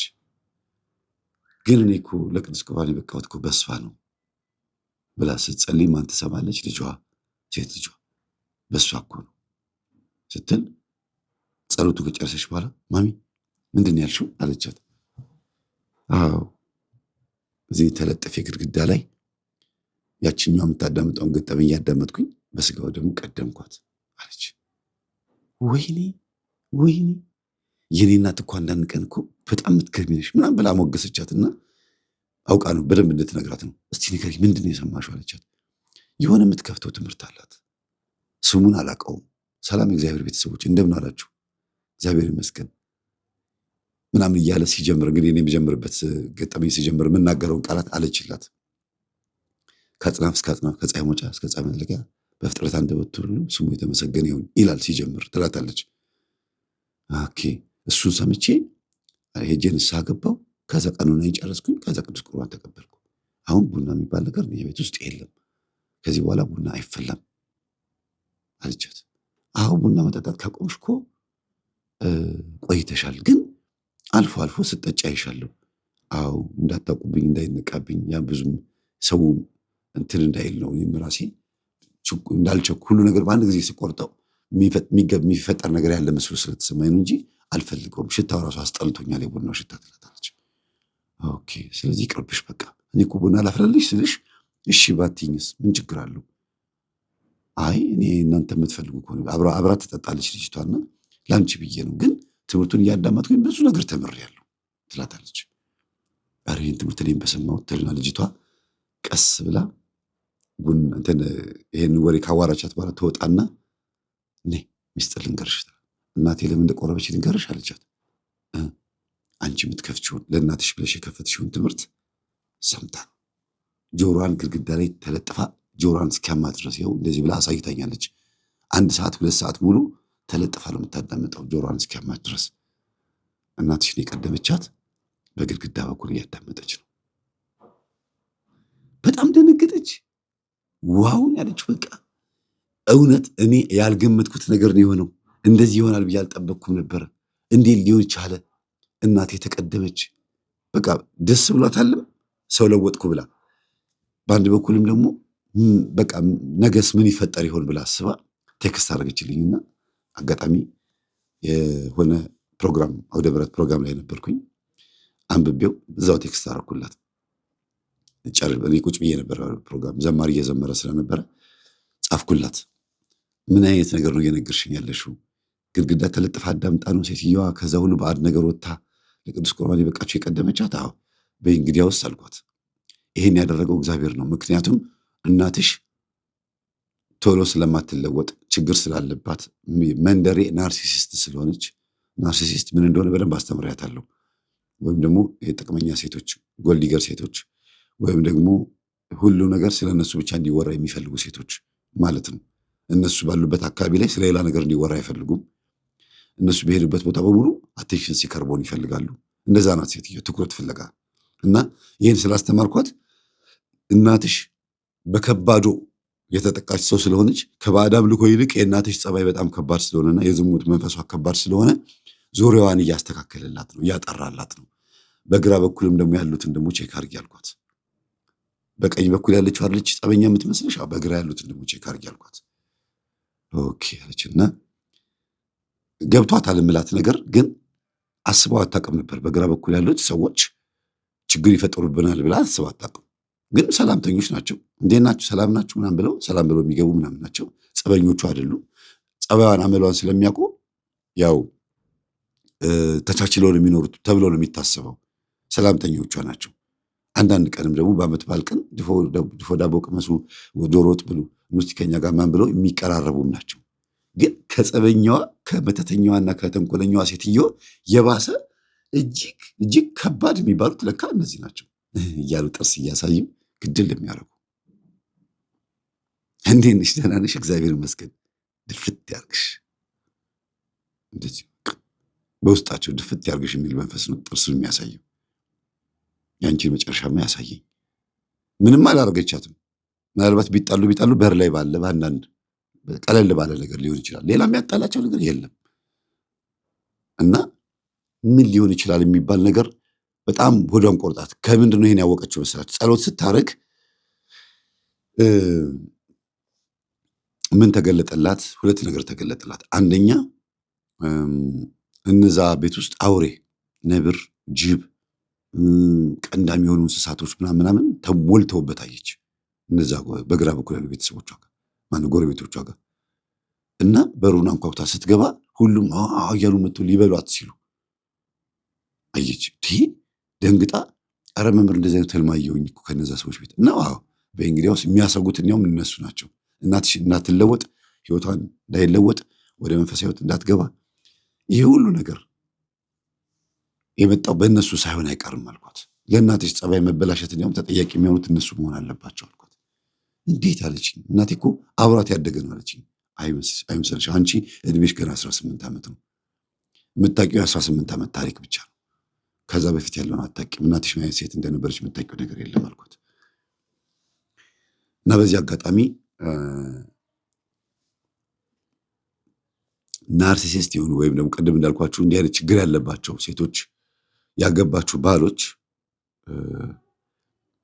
ግድ ሆኖባችሁ እንደ ምክር ነው። እሺ ግድ ሆኖባችሁ ከነሱ ጋር የምትኖሩ ከሆነ 167 ነጥብ ልንገራችሁ። ማለት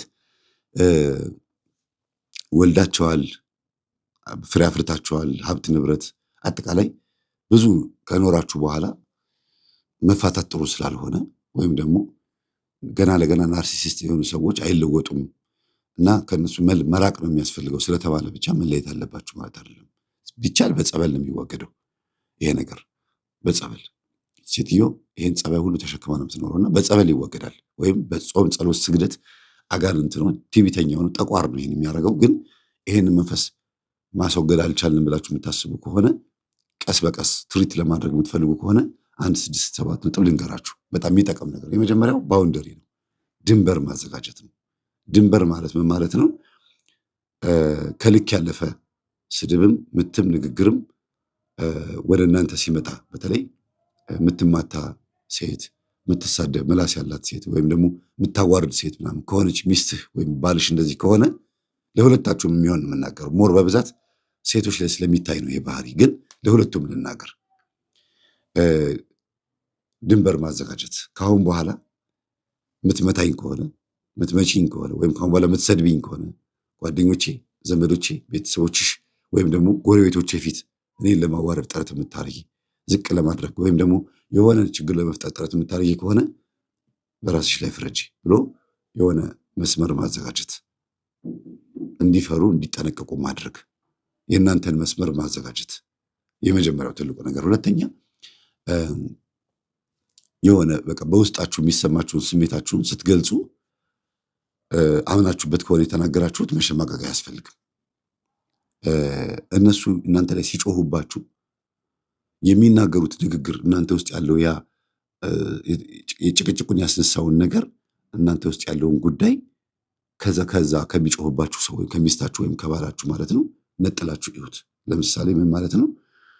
እኔ እየጮህብኝ ያለው የውሻ አንደበት ነው፣ በውስጧ ያለው መንፈስ ነው እየጮህብኝ ያለው እንጂ እሱ አይደለችም፣ ወይም እሱ አይደለም፣ የልጆቼ አባት ወይም የልጆቼ እናት አይደለችም እየጮኸችብኝ ያለችው፣ እኔን አይመለከተኝም፣ በውስጡ ያለ ችግር ነው። ይሄ ሁሉ የሚያስጨዋት የራሷ ችግር ነው፣ እኔ ምንም ያጠፋሁት ነገር የለም፣ እኔ ሰላማዊ ነኝ የሚለው ሀሳብ እናንተ ጋር መንጸባረቅ አለበት።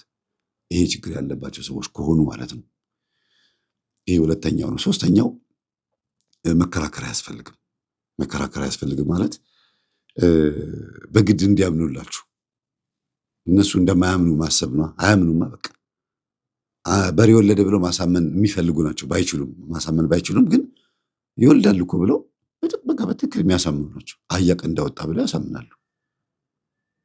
ለማሳመንም ጥረት ያደርጋሉ። ወይም ደግሞ ግትርነታቸው እዛ ድረስ ነው።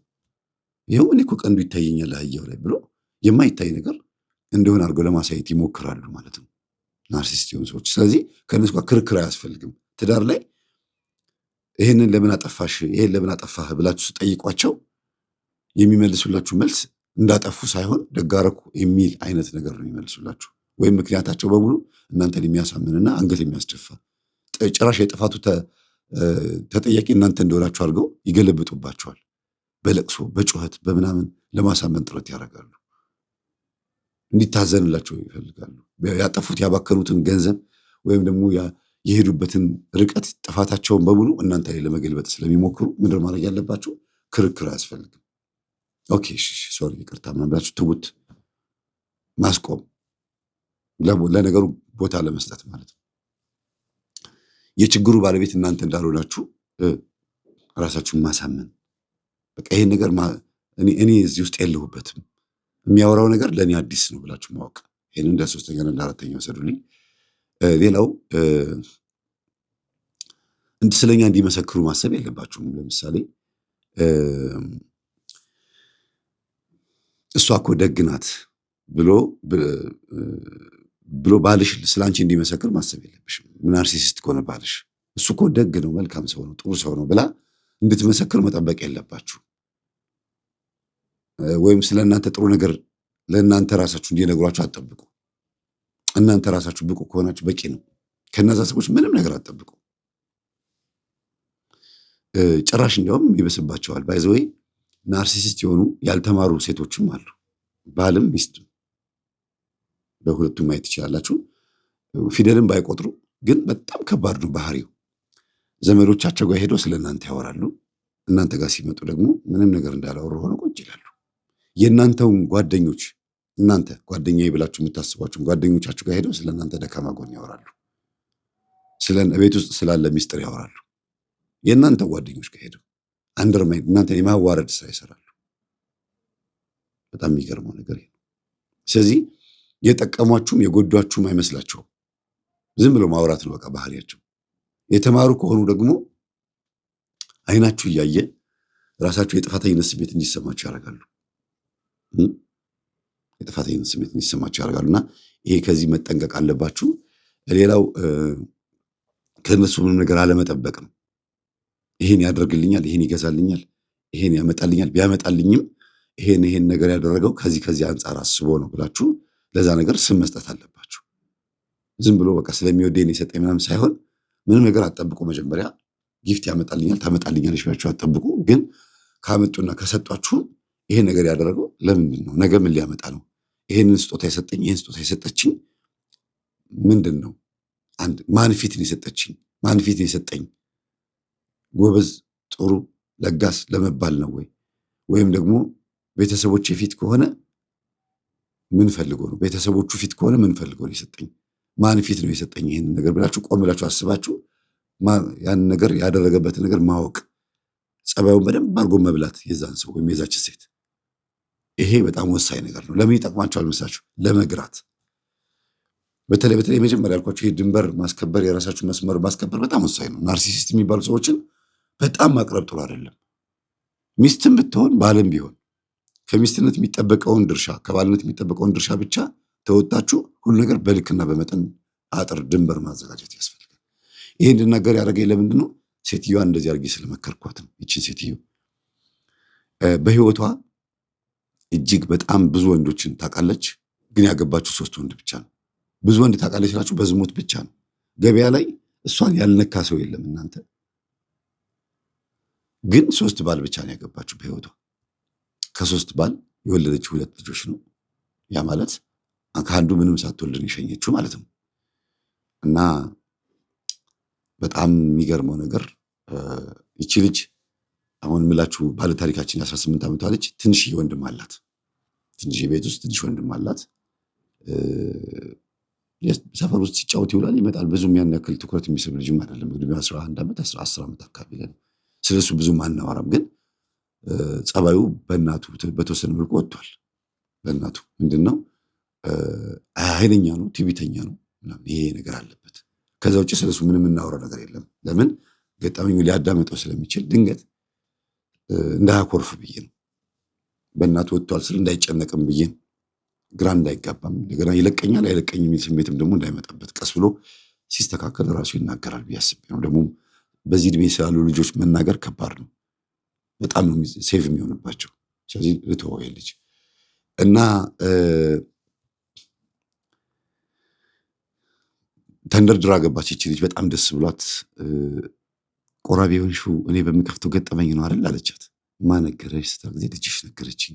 አዎ እግዚአብሔር ይስጥሽ፣ መቼ እንደማመሰግንሽ ግራ ገብቶኝ ነበር። ነይ ቁጭ በይ አሁን አለቻትና ቁጭ አለችና ጉልበቷን ግጥም አድርጋ ይዛ ጉልበቷን ስማ፣ ጉንጯን አገላብጣ ስማ፣ ግንባሯን ስማ፣ አንቺ ከማጸኔ ባትወጪም የእናትሽ ልጅ አይደለሽም ባልልም ግን ልጄ ነሽ። ከዚች ሴትዮ ነው የወጣሽው፣ ግን ከእሷ ማህፀን ነው የወጣሽው። ግን ምን አይነት ልብ ነው የሰጠሽ? አባትሽ ምናልባት የአንቺ ልብ ሊኖረው ይችላል፣ አንቺ በአባትሽ ወጥተሽ ሊሆን ይችላል እንጂ በዚህ ሴትዮ ባልወጣሽም አለቻት። አዎ እኔ በአባቴ ነው የወጣሁት፣ አባቴ እናቴ በአባትሽ ነው የወጣሽው ትለኛለች። እኔና አንቺ ፈጽሞ ኮከባችን አይገጥምም ትለኛለች ነው የምትለው። እና አንዳንድ ጊዜ ጄኔቲካሊ ልጆች የቤተሰቦቻቸውን ጸባይ ይወርሱና ባህሪ ይወርሱና ለመዳናችን ምክንያት ወይም ለመጥፋታችን ምክንያት ይሆናሉ አይደል? ራሳችሁን መርምሩ። እኔ በማን ነው የወጣሁት በሉ እና ራሳችሁን ታገኙታላችሁ። ግን ማስተካከል አለባችሁ። እኔ እንደዚህ አይነት ሰው ነኝ እንዲህ ብላችሁ በጣም የሚያስጠላ ነገር ካገኛችሁ ራሳችሁ ላይ ተቃራኒ ነገር አድርጉ። ለምሳሌ እኔ የተወለድኩት በዚህ ወር ነው። በዛ ወር የተወለደውን በዚህ ወር ስላችሁ አሁን ባለው ወር ሳይሆን በዚህ ወር ነው የተወለድኩት ብዬ ኮከቤን ለማየት ሞከርኩ። ኮከቤን ሳችሁ ኮከብ ኖሮኝ አይደለም ግን የተጻፈውን ከዛ ስገባ ሳየው እዛ ላይ የተጻፈው ነገር እኔ ላይ እንዳይሰራ ጥረት ማድረግ ጀመርኩ። ለምን ኮከቡ እኔ እንደዛ እንድኖር የተጻፈው ከእግዚአብሔር አይደለም ከሰይጣን ነው። ዞዲያክ ወይም ደግሞ ኮከብ ቆጠራ ወይም ደግሞ ይሄ የሚባሉት አስትሮኖመር የሚባሉ ሰዎች የሚሰሩት ስራ ተንኮል ስላለበት እግዚአብሔርም እዛ ውስጥ ስለሌለበት ስለማይመለክበት እኔ እንደዛ ሆኜ እንድኖር ከልጅነት ጀምሮ ሲያሳድገኝ የነበረው መንፈስ ኩም ያደረኩት ወይም ደግሞ ወገቡን የሰበርኩት። እንደዛ ሆኜ እንዳድግ ያደረገው መንፈስ ያንን ጸባይ ተቀብዬ ይዞኝ ሲሆን ሊገባ ስለሚፈልግ ልክ እንደዛ ሁሉችም ልጅ የአባቷን ጸባይ ይዛ ነው ያደገችው። ክፉ ጸባይ ግን ከሆነ እናንተ ላይ ያገኛችሁት እስቲ እኔ የወጣሁት በአባቴ ነው ወይስ በእናቴ ብላችሁ ስትፈትሹ ወይ እናታችሁ ወይ አባታችሁ ጋር ያለውን ደካማ ጎን ወይም ጥሩ ያልሆነ ጸባይ ይዛችሁ ከሆነ ያደጋችሁት አኩራፊነት፣ ነጭናጫነት፣ ገንዘብ ቋጣሪነት፣ አጥፊነት ወይ ደግሞ ተንኮል ብቻ የሆነ ነገር ሊኖርባችሁ ይችላል። ያንን ተቃራኒ በማድረግ ራሳችሁ ማሻሻል አለባችሁ። ሆናችሁ መገኘት የለባችሁ። ሜቢ የተወለዳችሁበትን ወር ብታነቡት ራሱ እንደዛ ሆኖ ነው የሚገኘው። ለምን በዚህ ወር የተወለዱትን ልጆች ይልና አንቺ በተወለድሽበት ወይም አንተ በተወለድክበት ወር ላይ ያሉትን ሰዎች ተመሳሳይ ጸባይ እንዲኖራቸው አድርጎ ነው የሚያሳድገው። ስለዚህ እናትየዋም በዚህ አይነት ጸባይ ነው ያደገችው ማለት ነው። አሁን ሱባኤ ይዛ እንዴት መጸለይ እንዳለባት ግራ ገብቷታል። ጉልበቷን ይዛ ከመረቀቻት ከሳመቻት ካመሰገነቻት በኋላ አሁን ምን ፈልገሽ የመጣሽው? እቺን ፈልገሻል የመጣሽው አለቻት። አይ አይደለም፣ ይሄማ ስመጣ ያጋጠመኝ በረከት ነው። አሁን ግን ከባድ ነገር ይዤ የመጣሁት ሁለት ነገር፣ አንደኛ ያው የእናቴ ነገር ነው። ሁለተኛ ግን መምህር ተስፋዬ ስለ ጎረቤቶቼ እንድጸልይ ጎረቤቶቼን በሙሉ ቼክ እንዳደርግ ነግሮ የነበርና ጸልዬ ሳድር ስተኛ በህልም ያየሁት ይሄንን ነው። መምህር ጋር ስደውልለት ተጠንቀቂ፣ እንዲያውም ከቆረበችው ጎረቤትሽ ይልቅ እቺኛዋ እነዚህ ሰዎች ያሰጋሉ አለኝ ብላ ስትነግራት በእናትሽ መምህር ተስፋዬን አገናኝና ላገኘውና ከዛ በኋላ ሁሉ ነገር ልንገረው፣ እንዴት እንዳወቀ ራሱ ገርሞኛል አለቻት። እኔ ከህልሙ አንጻር ተነስቼ ነው የተረጎምኩት። ከዛ ቢሮ ይዛት ትመጣለች። መምህር ችትል እንግዲህ ያንተን ትምህርት ግድግዳ ተለጥፋ መልክህን ሳታይ ማንነትህን ሳታይ ድምፅህ ብቻ ሰምታ የተለወጠች ስትል እሱ ነው መምህር ተስፋዬ አለቻት። አዎ ወይኔ ድምፅህ በጣም ወፍራም ነው ግን አንተ ቀጭን ነህ አለችኝ። እንዴት ነበር የጠበቅሽው? ትልቅ ሰውዬ ምናምን በቃ ትልቅ እንደዚህ ቄስ ካህን ምናምን ነበር የጠበቅኩት አለችኝ። በድምፄ ብቻ ነው የምታውቀኝ፣ ሲከፈት ገጠመኝ ሲከፈት ብቻ ነው የምትሰማው እኮ ቢገርማችሁ።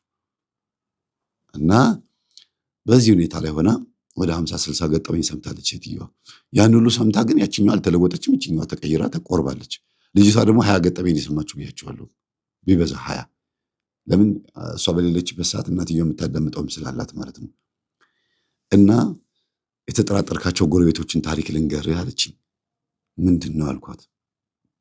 ይች ሴትዮ እንደዚህ እብድ እንድትሆን ምክንያት የሆናት እነሱ ሳይሆን አይቀሩም። ምክንያቱም እዚህ ሰፈር ከመግባታችን በፊት ይሄ ቤት የእነሱ ቤት ነበረ። እኛ ስንገባ እዚህ ሰፈር ውስጥ ሁለቱን ቤት አንድ ላይ ይዘውት ነበረ። ይሄን ሁለቱን ቤት ይዘውት አይሆንም ተብለው ተከልክለው ነው ይሄ ቤት ለእሷ የተሰጣት እና እሷ እንድትወጣ ከዚህ ቦታ ላይ ራሷ አልፈልግም እናንተ ወሰዱት ብላ ጊፍት ሰጥታቸው እንድትሄድ ሊያደርግ የሚችል ነገር እንዳደረገች ሰምተናል ሰፈር ውስጥ። ያቺ ጎረቤት የተባለችው አስቡት። በጣም ከባድ ነው። ገብቷቸዋል ግን ያልኩት ለምሳሌ ከኔ ቤት ጎን ያሉ ሰዎች እኔ ቤቴን በራሴ ፍቃድ ለነሱ እንድሰጣቸው የሚያደርግ መንፈስ ላኩብኝ ማለት ነው።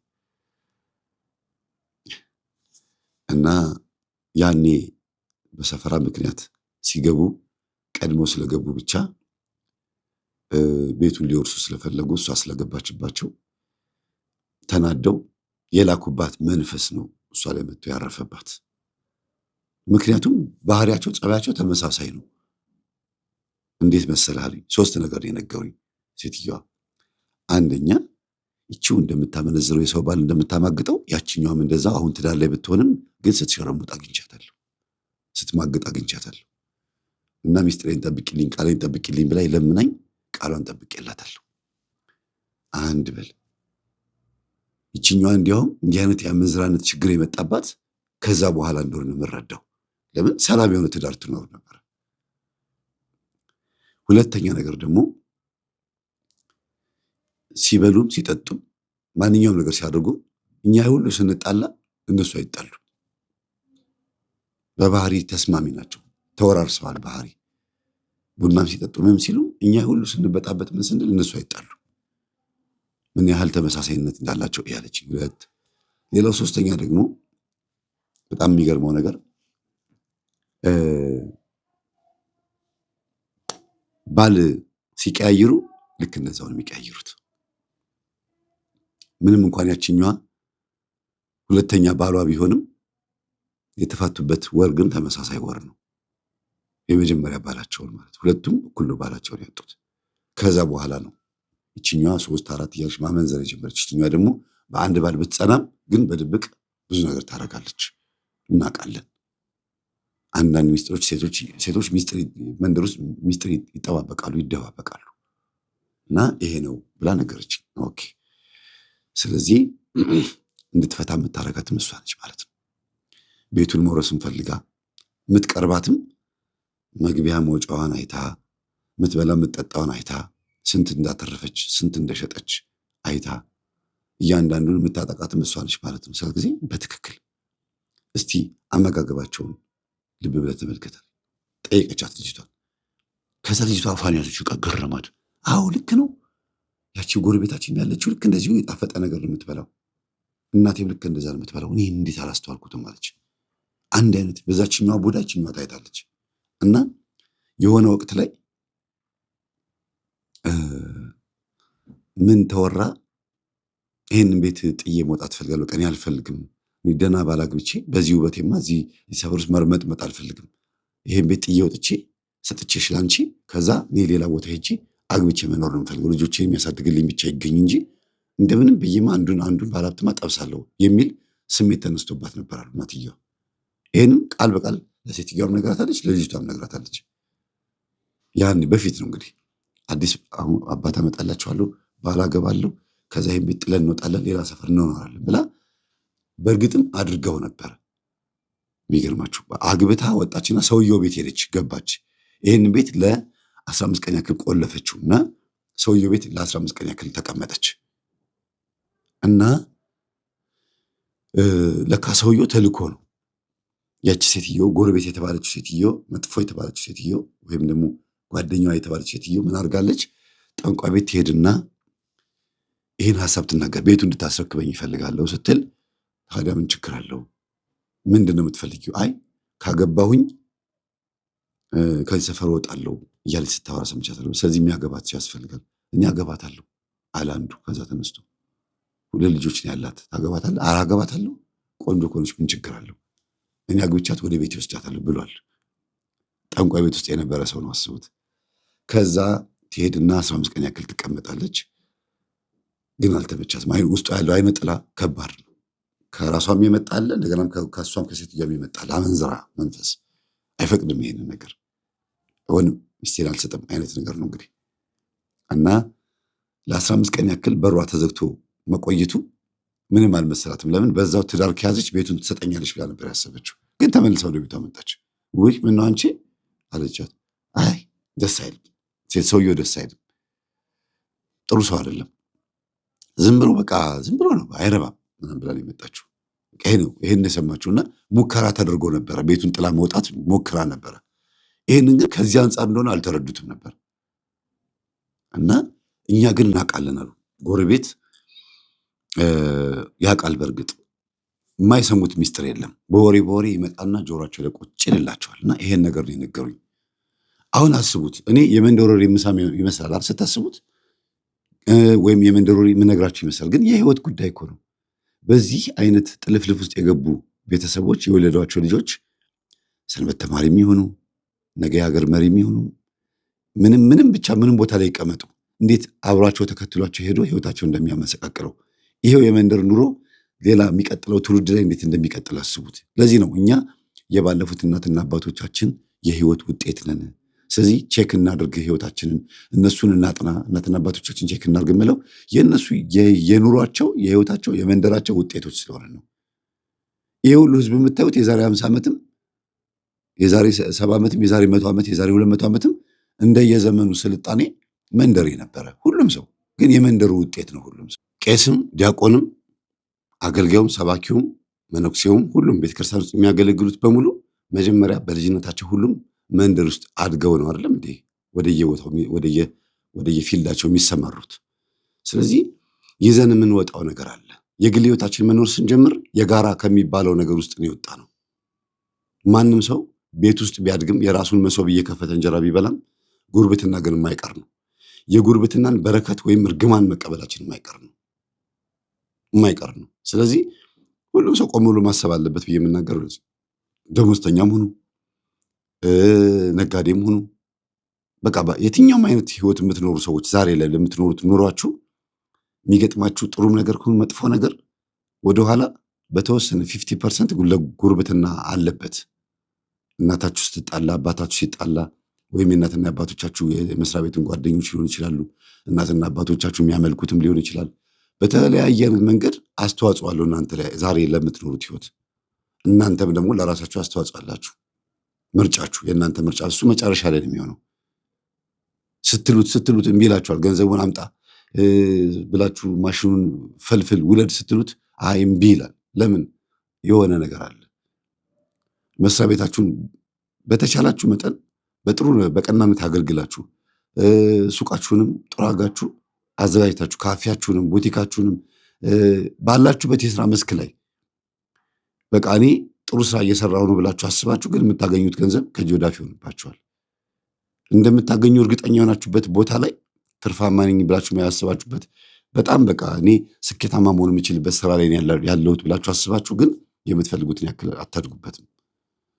ወይ ከኋላ ተከትሏችሁ አብሮ የመጣ አሁንም ድረስ የሚያያችሁ ያረጀ አይን አለ። ያረጀ ስላችሁ የጃጃ ሳይሆን እድሜው ረጅም የሆነ አይን፣ የጎረቤት አይን። ጎረምሳ ካደገ በኋላ እንዶ 30 ዓመትም እንዶ ከ25 ዓመት ምናምን በላይ እናትና አባቱ ቤት ውስጥ ሲኖር የእውነቴን ነው የምላችሁ ሁለት ነገር መጠንቀቅ አለበት ከራሱ ውጭ ማለት ነው። ቤት ውስጥ እኔ ስራ በመያዜ ወጥቼ በመግባቴ ቤት ውስጥ ያለ መንፈስ እንዴት እየፈተነኝ ነው፣ የእናቴ አባት፣ የዘመድ ጎረቤት ምናምን የወንድሞቼ አጠቃላይ እንዴት ነው የሚያየኝ። ሁለተኛ ጎረቤት ዕቃ ይዤ ስገባ፣ መኪና ይዤ ስገባ፣ ሳይክልም ሞተር ሳይክልም ትሆን ምንም ብቻ ምንም ይሁን እኔ ሰፈር ውስጥ አልፎልኝ ስመጣ የሰፈር ሰው እኔን በምን መልኩ ነው የሚያየኝ? ጎረቤቶች፣ የእናቴ ጸበኞች፣ የአባቴ ጸበኞች፣ ወዳጆችም ቢሆኑ እንዴት ነው የሚመለከቱኝ? አስተሳሰባቸው እንዴት ነው? አለፈለት ሲሉ ከምን ጋር የሚያገናኙት? የማገኘውን ገንዘብ በምን መልኩ ነው የሚረዱት ብላችሁ ቼክ ማድረግ አለባችሁ። አለበለዚያ እናንተ ስትርመጠመጡ ገንዘብ ስትይዙ ስታጠራቅሙት እዛው በዛው ነው የሚሆንባችሁ። በቃ አያድግም፣ ብሩ ከፍ አይልም። መግዛት የምትፈልጉት ነገርም ደግሞ አይገዛም፣ ይርቅባችኋል። ላም አለኝ በሰማይ ወተቷን ማላይ ነው የሚሆንባችሁ። ዝም ብሎ በቃ የህልም እንጀራ። አይ እያገኘሁ ነው፣ ጥሩ ነው ያለሁት፣ ህይወቴ አሪፍ ነው፣ ወልጃለሁ፣ ጥሩ ህይወት እየኖርኩኝ ነው ብላችሁ የምታስቡ ሰዎችም ካላችሁ ደግሞ ይህን ትምህርት ስታዳምጡ እግዚአብሔር እንኳንም እዚህ ደረጃ ድረስ ጥሩ ጎረቤት አላችሁ ማለት ነው። ወይም ደግሞ ተመቻችታችሁ ተስማምታችሁ እየኖራችሁ ነው። ከማን ጋር? ካያችሁ ጋር። ሰላቢው ተካፋይም ሊሆን ይችላል ማለት ነው። ወይም ደግሞ ዓለማዊ እስከሆናችሁ ድረስ የምታገኙት ገንዘብ ለዓለም ይጠቅማችኋል። ለጫቱ፣ ለሱሱ፣ ለምኑ፣ ለመጨፈር መንፈሳዊ መሆን ስትሞክሩ ነው የሚታየው የዛን ሰዓት። ያ ገንዘብ ድራሹ መጥፋት የሚጀምረው እግዚአብሔርን ስትከተሉ ነው። ለምን ስትሉ የተሰበሰበው ከእግዚአብሔር ጋር ስላልሆነ ሊሆን ይችላል። እናትህ በካደመችው ጎረቤት ተሄዶ በተካደመ ሊሆን ይችላል የተሰበሰበው ገንዘብ። ልጄ እድለኛ እንዲሆን እድል እንዲቀረው እስቲ እንኪ ምናምን ብለው ቡና ገዝተው ለጎረቤት ከራማ ሊካድሙ ይችላሉ። እናትና አባት ለአንተ ጥሩ ነገር ያደረጉ መስሏቸው፣ የጎረቤት ከራማ ደግሞ የገሪትን ልጅ እስቲ እንደው ተከተለው እንዲያልፍለት አድርግ ተብሎ ይላካል። የሚከተልህ የእግዚአብሔር መንፈስ ይመስልሃል። የምታገኘው ገንዘብ ያው ድራፍቱ፣ ቢራው፣ ሴቱ ምናምን አይጠፋም። ለምሳሌ ልግዛ ብለህ የምትገዛቸው ማንኛቸው የሚያስፈልጉ ነገሮች ስትገዛ ገንዘብ ላታጣ ትችላለህ። እና እናትህም ደግሞ ስለምትጸልይልህም ይመስልሃል፣ ስለምትመርቅህም ይመስልሃል። አንተ ዘመናዊ ስለሆነ ፀጉርን ምናምን ፈተል ፈተል እያደረግ አለባበስን ሽክ አድርገህ ዘመናዊ ለመምሰል ምናምን ድሬድም ሊኖርህ ይችላል። ፀጉር እንደዚህ አስይዘህ የሆነ የሚያምር ስማርት የሆነ ሰው ሆነ ጥሩ ላይፍ የምትኖር ይመስልሃል። ግን የእናትና የአባትን ዘር ተሸክመ የምትዞር የምትሆን ትችላለህ። ለአንተ ዘመናዊ መስሎ የታየህ ድሬድ ፀጉርህ ጉድሮ ሊሆን ይችላል፣ የቃልቻ ሊሆን ይችላል፣ የሚካደምለት የሰውየውን መልክ ይዘህ ሊሆን ይችላል። ሴትም ከሆንሽ እንደዛው የምትበሳሹ አፍንጫሽ የምትበሹ ይሄ ሁሉ የምታረጊው እዚህ ላይ ጆሮሽ ሁሉ የሚበሳሳ የምታረጊያቸው የምትኳዩ ኩል ይሄ ሁሉ ዘመናዊነት ይመስልሻል። ግን የእናትና የአባትሽን ዘር ተሸክመሽ የምትዞሪ ብትሆኝስ? በእነሱ ምርቃት ስለሆነ ሀብት አገኘሁ ብለሽ የምታስቢው። አንዷ እንዲያውም ቅርብ ጊዜ የሆነ ህንፃ ላይ እቃ ለመግዛት ሄጄ መምህር አለችኝ። ፀጉር ቤት እንደዚህ የምትሰራ ልጅ ትልቅ ፀጉር ቤት አላት። ካስክ ውስጥ ብዙ ሰዎች አሉና ወይኔ በእናትህ በጣም የሚገርም ነገር ነው፣ በእናትህ በጣም የሚገርም ነገር ነው የምታስተምሩት። ያው ከፍቼው እኮ ሁሉም እያዳምጡ ነው አለች። ከዛ ሁሉም ገርሟቸው እኔ እዛ እያዩኝ ነው ቴሌቪዥን ላይ፣ እዚህ ጋር ደግሞ እንደዚህ አጠገባቸውን ያለሁትና ከዛ ቆንጆ ትምህርት ነው ይጨንቃል፣ ግን አሪፍ ነው አሉ። አዳምጡት፣ ራሳችሁን ነፃ ታወጣላችሁ። አንቺም እግዚአብሔር ይስጥሽ ፀጉር ቤት ውስጥ ይሄን ነገር መክፈትሽ፣ ግን ይሄን ቡና አቆሚ ያልኳት። አይ እኔም ቅርብ ጊዜ ነው ማዳመጥ የጀመርኩት፣ ግን እናቴ ሞቅ ሞቅ አድርጊው ቤቱን ቡና ፊ ብላኝ ነው፣ እንደገናም ደግሞ ማጫወቻ ይሆንሻል ብላኝ ነውና ለዛ ነው እንጂ ምን ችግር የለውም ክልክል ነው እንዲህ አለችኝ። አይ ይቅርብሽ አልኳት። ግን ለምንድን ነው እናትሽ እንደዚህ ያለችሽ? ጠይቂ እስቲ አጣሪ አልኳት። ከዛ በሌላ ጊዜ እዛው ቦታ ላይ ያንን ዕቃ ልገዛ ሲሄድ አፈፍ ያዘችኝና መምህር ምን ታይቶ ነው ቡናውን እንደዚህ አታፊ ያልከኝ? በጣም ይገርማል። እናቴ ቡና ካላፈላሽ ገበያ አይኖርሽም ብላኝ ቡና ማፍላቱን ሳቆም ይኸው ቤቱ ጸጥ ያለን ጭር ያለን ተመልከተዋለች። አሁን ደግሞ ቅዱስ ዑራኤልን ቅዱስ ሚካኤልን አስገቢ፣ ቅዱስ ሩፋኤልን አስገቢ፣ ስዕሉን ለጥፊ ያልኳት። ከዛ ደንበኞችሽ ጋር ደውይና ለምንድን ነው የጠፋችሁት? ስልካቸው አለሽ አይደል አልኳት። አዎ ደውይና ለምንድን ነው የጠፋችሁት? ምን ሆናችሁ ነው በያቸው። ደንበኝነታቸው የነበረው በቡናው በኩል ከነበረ ሁልጊዜ ፀጉራቸው ሊሰሩ የሚመጡት በዛ ከነበረ፣ አሁን ደግሞ ዝም ብለሽ እስቲ ኑና ጠፋችሁ ከሆኑ እንጂ ያላ ደንበኛ ትሪት የማድረግ ነገሩን አሳይ። ከዛ ደግሞ ጸበል ተጠመቁ። እናቴ እንደዚህ ታረግ እንደዚህ ቡና ፊ ብላኝ ነው ታፈላ ነበር። እናንተም ደግሞ ቤት ትመጡ የነበራችሁት በዚህ ምክንያት ነው። ምንም እንኳን ፀጉር ለመሰራት መጣችሁ ቡና ሳፈላ ተጠጡ ቢሆንም የጠጣችሁ ቢሆንም ወይም ደንበኛ የሆናችሁት ከዛ በኋላ ቢሆንም ግን እኔ ቡና ማፍላት ሳቆምን የጠፋችሁት አለቻቸው። ኧረ አይደለም አሏት። እስቲኑ አለቻቸው። እንደዚህ በይ ብያት ነው። ኧረ እንመጣለን ችግር የለውም አሏት። ግን እንዴት እንደዚህ ያልሽን ሲሏት ጊዜ እኔ ንስሐ ገብቼ ነው ባለፈው ያዳመጣችሁት ትምህርት መምህር ተስፋዬ እንዲህ ብሎኝ ነው አታስታውሱም አለቻቸው። አብዛኞቹ ሰዎች አስታወሱ። ከዛ እና ተጠመቁ አለቻቸው። ለምን እንጠመቀው እንዴ? በቃ እናቴ እኮ እዛ እየሄደች ለጠንቋይ አስተንፈሳበት የምታመጣውን ቡና ነበር የማፈላው። እኔ እኮ እሷ የምትሰጠኝ ቡና ነው፣ ሁልጊዜ ቡና ይዛ ትመጣለች ለቤት መስሎኝ እኔ ደግሞ ብላ ነገረቻቸውና ግን ከተጠመቁ በኋላ መጥተው ደንበኞቹ ሆኑ እነዛ ሰዎች ብቻ። የተቀሩት ግን ማስታወቂያ ቲክቶክ ክፈችና እንዲህ ፀጉር ቤት አለ፣ እንደዚህ ቦነስ አለ፣ እንደዚህ ምናምን ብለሽ የሆነ ነገር ማስታወቂያ እንዳንዳንድ ካፌዎች ምናምን ስር ያልኳት። አሁን ወደ ነበረችበት ስራ ለመመለስ ተቸግራ ቤት ቀየረች። ቤቱን በቃ አዚም ሆነባት ስሜቱ አልተ። ከዛ ቤት ስትቀይር ታስተካከለላት። የሚገርመው ቡና ማፍላት ባቆመችበት ሳምንት ነው ገበያው የጠፋው። እና አንዳንዴ ወጣቱ አያውቅም እናትና አባቱ የሚመክረው ምክር ጥሩ ምክር፣ ሁሉም ነገር ጥሩ ምክር ይመስለዋል። ግን እነሱ የሰሩትን ስራ ሰርተው እንደዚህ የሚሏቸው። አሁን እቺ ልጅ ዘመናዊ ነች፣ አለባበሷ ምናምን ሁሉ ነገሯ በጣም የምታምር ልጅ ነች። አትገምቱም የእናቷን ምክር ሰምታ ነው እዚህ የደረሰችው ብላችሁ። ግን ከባድ ነው። በአካውንት ውስጥ ያለው ገንዘብ ፈራችሁ እና ፕሊስ። በእርግጥ እኔ ሁሉም ፀጉር ቤት ውስጥ ፀጉር የምትሰሩ ሴቶች ቡና የምታፈሉት ለመካደም ነው ብዬ ልል አልችልም። ነው ብዬ አልደመድምም። ይህን ያክልም እንትን አይደለሁም። ግን ሰው አዟችሁ ከሆነ ቡና የምታፈሉት የነበራችሁት አቁሙ። እናንተም ራሳችሁ ያደረጋችሁትን ታውቃላችሁ። ሺሻ ቤት የከፈታችሁ እንደዚህ ቡቲክ ውስጥ አንዳንድ የሆነ ህዝብ የሚበዛበት ምናምን ቦታ ላይ ሳር የምትጎዘጉዙ ካፌ፣ ሆቴል፣ ሬስቶራንት ያላችሁ የወንዶች ልብስ መሸጫ፣ የሴቶች ልብስ መሸጫ ምናምን ቦታ ላይ ማርያም ነች፣ ሚካኤል ነው፣ ገብርኤል ነው ከሚለው ውጪ ዝም ብላችሁ ሳር የምትጎዘጉዙ ወይም ታዛችሁ ሳር የምትጎዘጉዙ እግዚአብሔር ልቦና ይስጣችሁ። ከዛ ውጭ ግን ጥንቃቄ ማድረግ ነው። በተለይ በመንገድ ስታልፉ አንዳንድ ጊዜ ጠዋት 2 ሰዓት 3 ሰዓት ተኩል ላይ ምናምን በመንገድ ስታልፉ መንገድ ኃላፊዎች አንዳንድ ሆቴል ላይ በራቸውን ያጸዳሉ፣ ውሃ ያርከፈክፋሉ፣ ሳር ይጎዘጎዛሉ መንገደኛ ሲያልፍ ምናምን እና እንዳይነካችሁ ተጠንቀቁ። ይህን የምለው ከምን አንጻር ነው?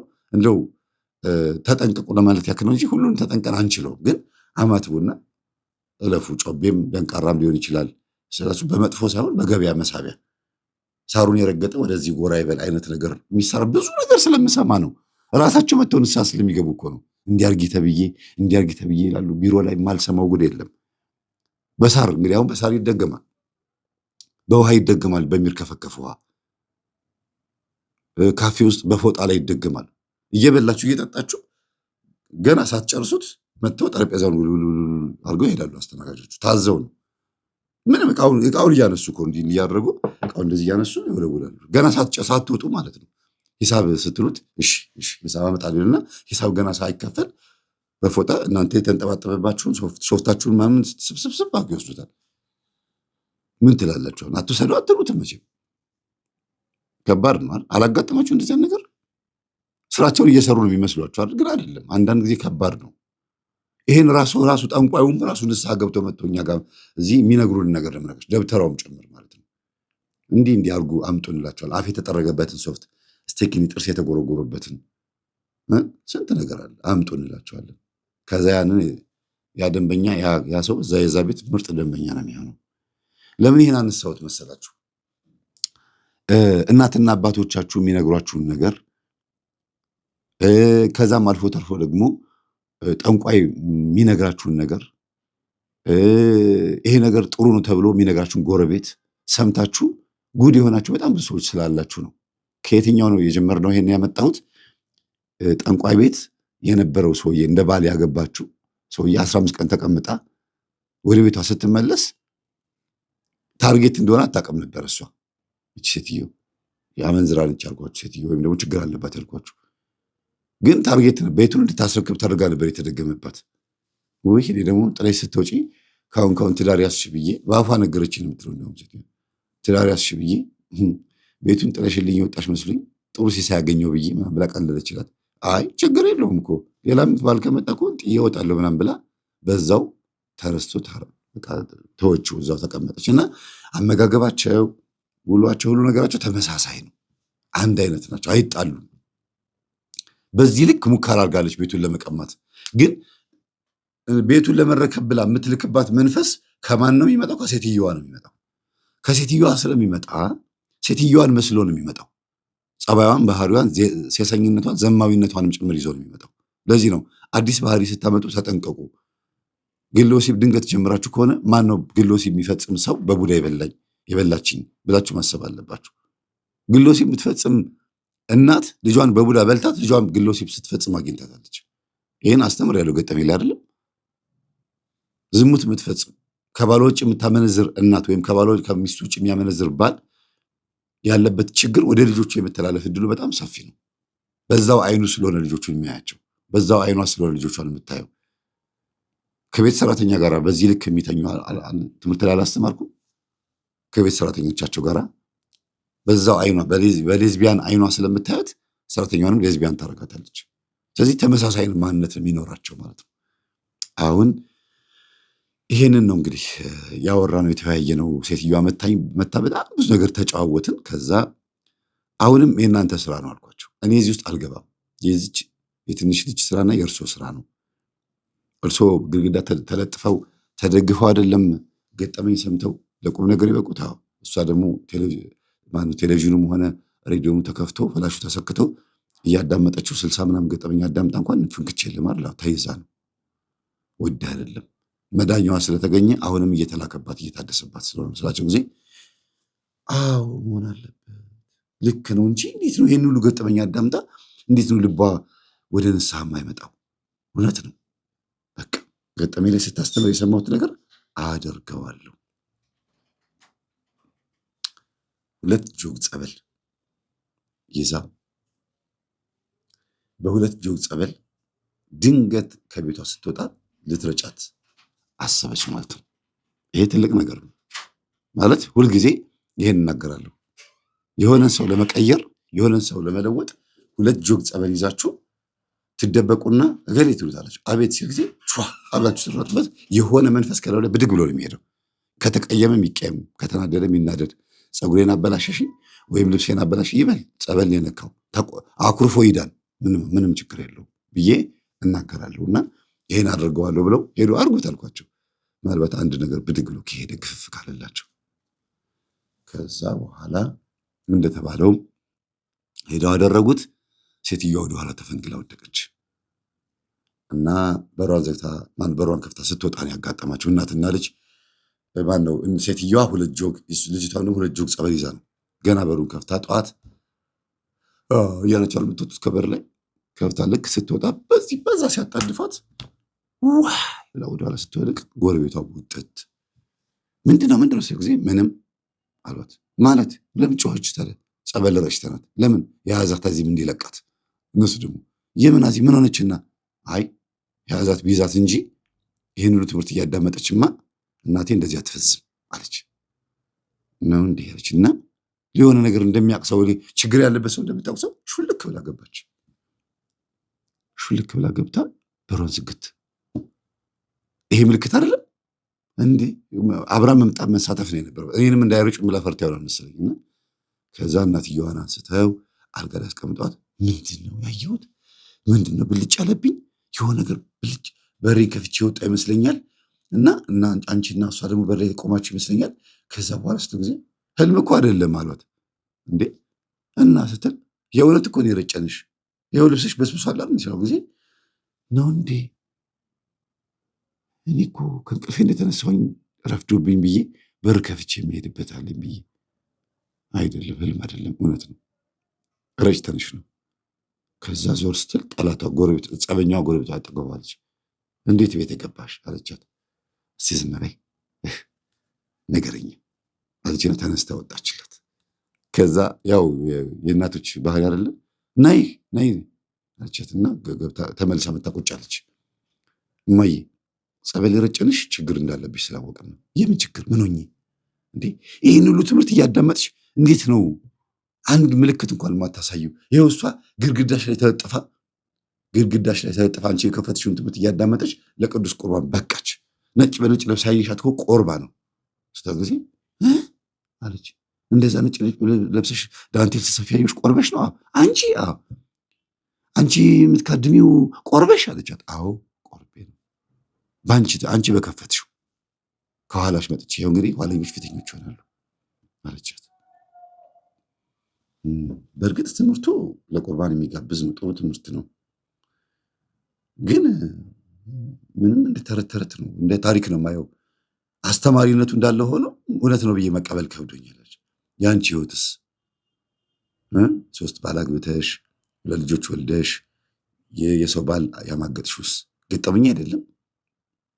የተፈጠረ ሁሉ ገጠመኝ አይደለም? በህይወትሽ ላይ ጎረቤትሽ የምታደርግሽ ነገር ገጠመኝ አይደለም? ስለዚህ ምን አደረገች ደግሞ ምን ልትሉ ነው አለች። ከዛ እንግዲህ እንትን ይሰማል አላልኳችሁም? በጉርብትና ምን አረኩና ምናምን ብላ ጮኸች። እንደምታስቡት በእኔ ድምፅ አይደለም፣ በጣም ጮኋል። ምን አርጌ ምናምን ብላ ስትጮህ ጊዜ ነይ እስቲ ልብ ካለሽ አሏት። እመጣለሁ እና መጣች። ምን አርጌ ነው ምን አርጌያት ነው እንደዚህ የምትሉት? እየሰማችሁ እኮ ነው አለች። አዎ እየሰማሽ እንደሆነ እናውቃለን። ነይ ቁጭ በይ አሏት። ቁጭ አለች። በአንድ ጊዜ ኮንፈረንስ ሆነ። ከዛ ከመጀመሪያው ጊዜ ጀምሮ የነበረው ለኔ ቅድም የነገርኳችሁ ለኔ የነገሩኝን ቁጭ አቀው እንዲያላረግሽም አንቺ እንዲያላረግሽ ይሄን ቤቷን ልትቀሚ ብለሽ እንዲያውም ያንቺ ችግር ነው። አንቺ ምግብ መርጠሽ አጣፍጠሽ የምትሰሪው እሷ ማጣፍጣ ትሰራለች። አንቺም ስትፈቺ እሷም ትፈታለች። ስታገቢ ታገባለች። ስታመነዝሪ ታመነዝራለች። አንድ አይነት ናችሁ እና ምን ችግር አለ? ጓደኛሞች ነን። ያለፈው አልፏል። አሁን አርጅተናል አለቻት። አይ አይደለም፣ አንቺ ላይ ያለው ቡዳን የበላት ቤቱን ስለምትፈልጊው የምትወረውሪባት ነገር በሙሉ ነው እንዳለ የደረሰባት ስትል ጊዜ ብላ ተነስታ ሮጣ ገባች ወደ ቤቷ። አላረኩም ማለት እንዴት ትቻል? እንዴት? ከዛ ጠንቋይ ቤት ሄዳችሁ አስጠንቁላችሁ የት ሄዳችሁ? ለካ እችኛዋ የምታዳምጠውን ትምህርት እችኛውም ታዳምጠዋለች። እና የተከፈተው ትምህርት ለዚችኛዋ ህይወት ለዚችኛዋ ሞት ነው እየሆነባት ያለው የኔ ትምህርት። እንዴት ብትሉ ይህን ትምህርት እየሰማች ነው። ቆይ ትልና እንደገና ታሳድስ። አይምሯን ጋርደው እንቅልፍ አምጣባት ትልክባታለች ለካ። ከዛ በሯን ዘግታ በውስጥ በኩል ስታወራ እንዲያውም ይቺ ሴትዮ የከፈተችውን ትምህርት እኔ እየሰማው ስሰግድበት ስጸልይበት ህይወት አገኘሁበት። አንቺ ግን እየሰማሽ ሚስጥሬ እንዳይወጣ የሰማችሁ ነው። ሚስጥሬ እንዳይወጣ ገበናዬ እንዳይጋለጥ ያረኩት ሁሉ እንዳይታይብኝ እንዳይታወቅብኝ ብለሽ ባናቷ ስታሳድስባት እንደነበር ነው የተረዳሁት ስትላ ጊዜ ጸጥ አለች ሴትዮዋ። አይ የተሻለ ጠንቋይ ጋር ሄደሽ ነው እንጂ እንደዚህማ በአንድ ጊዜ ሁሉ ነገር ልትናገር አትችይም። በቃ እንኳን ደግ አረኩ አለች። አዎ የተሻለ ጠንቋይ ነው አለሽ። ግቢና አዳምጪ። መልካቸው እንኳን አይተሻቸውን ማታውቂ። እኔ መልካቸውን ሳላይ ነው ንስሐ የገባሁት። መምህር ተስፋ ይባላል፣ መምህር ግርማ ይባላሉ። የግርማ ዘሮች ናቸው እንዴ? አሁን አወቅኩኝ እኮ አለች። ምንድን ነው? እነሱማ የታወቁ ጠንቋይ ናቸው አይደለ? ነጭ ልብስ የሚያስለብሱ ጠንቋዮች፣ የሚያስቆርቡ ጠንቋዮች ይሁኑልና ችግር የለውም። የተከፈተው ትምህርት መሀል ላይ የተከፈተው ትምህርት ለእኔ ህይወት ለአንቺ ሞት ሆኖብሻል። የላክሽባት በሙሉ ወደ አንቺ ይመለስብሽ። ጎረቤቴ መጥፎ ሰው አይደለችም። ይሄ ሁሉ አመንዝራ ህይወት የመጣባት ምናምን እየተባሉ ሲጣሉ ሁለቱ ይችኛዋ ሴትዮ ጸበል የተረጨች ሴትዮ ጸጥ ብላ ታዳምጣለች። ገጠመኝ ለመጀመሪያ ጊዜ በከልብ የሰማሁት ላይቭ ነው አለች። ላይቭ ጎረቤቴና ጎረቤቴ ሲጣሉ ሲያወሩ የምሰማው ነው። ምርጥ ገጠመኝ። አንተ የተናገርከው ገጠመኝ፣ አንተ የምትተርከውን ገጠመኝ ለመስማት ከ20 ደቂቃ በላይ ሰምቼ አላውቅም። እንቅልፍ ይዞኝ ይሄዳል። በሀሳብ ይዞኝ ጭልጥ ይላል። ወጥ እየሰራው ከሆነ እንጀራ የጋገርኩ ከሆነ ገጠመኙን ማዳምጠው አለች። በሀሳብ ይዞኝ ጭልጥ ይላል። አላዳምጠውም አለች። ለካ ሴትዮዋ የምትልክብኝ ነው። አንቺ ጉደኛ ያረግሽውን ሰምቻለሁ ብቻ ምን ያልኳት አለች። ከዛ ዝም በይ ወሬ አለብሽ። አሁንማ በቃ ተነቃ፣ ሁሉ ነገር ታወቅ አይደለ? ስድብሽን ትክክለኛ ባህርሽ ወጣ አለቻትና ሄደችና በሩን ጓ አርጋ ከፈተችው። በስላሴ ያው ማይረባ በር ስለነበረ ነው። በግራ በኩል ያለችውን ሴትዮ በር ከፈተችውና አንጠልጥላ መጣቻትና ቤቷ አምጥታ ቁጭ አረገቻትና ውይይታችን ሳንጨርስ አትወጫትም አለቻት። በአካል በፊዚካል ማን ትበልጣለች? እቺ ከግራ በኩል ያለች ሴትዮ በአካል በፊዚካል ይችኛዋ ዝም ብላ ራሷን ስለምትጠብቅ ምናምን ነው እንጂ ብዙ ማገተል የላትምና ግን ጎትታ መጣቻት። ነይ ይሄ ችግር መፈታት አለበት፣ ጥሪው መምህርሽን ይኖራል ስልኩን ታውቂዋለሽ አለቻት። ይሄን እኮ ነው። ከዛ አሁን በዚህ ሰዓት ሊገኝ አይችልም፣ ግን ሪከርድ እያረኩ ስለሆነ ማውራት እንችላለን አለች ልጅቷ። ባይዘው ስልክ የለኝም ገጠመኝ ማዳመጥ አልቻልኩም ብላኝ አንድ የሆነች ትንሽ የስልክ ነበረች፣ እሷን ሰጠቻት ነው።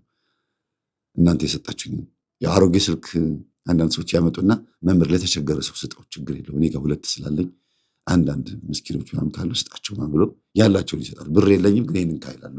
ከውጭ የመጡትም አንዳንዶቹ በጣም የቆየ ስልክ ምናምን ይሰጡኛል።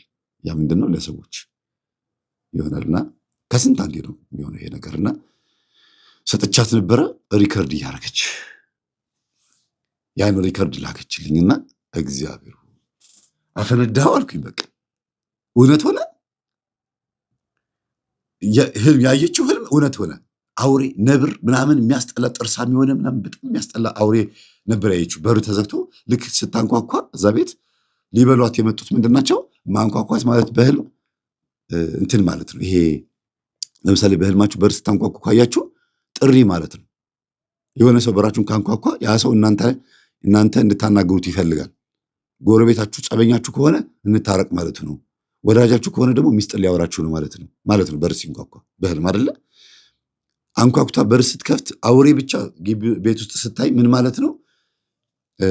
ያሉትን መናፍስት ብዛት፣ ባህሪያቸው፣ የቤተሰቡን ባህሪ ነው የሚያሳየው። ለካ እናቷ ናርሲሲስት ነች ብያልኳችሁ።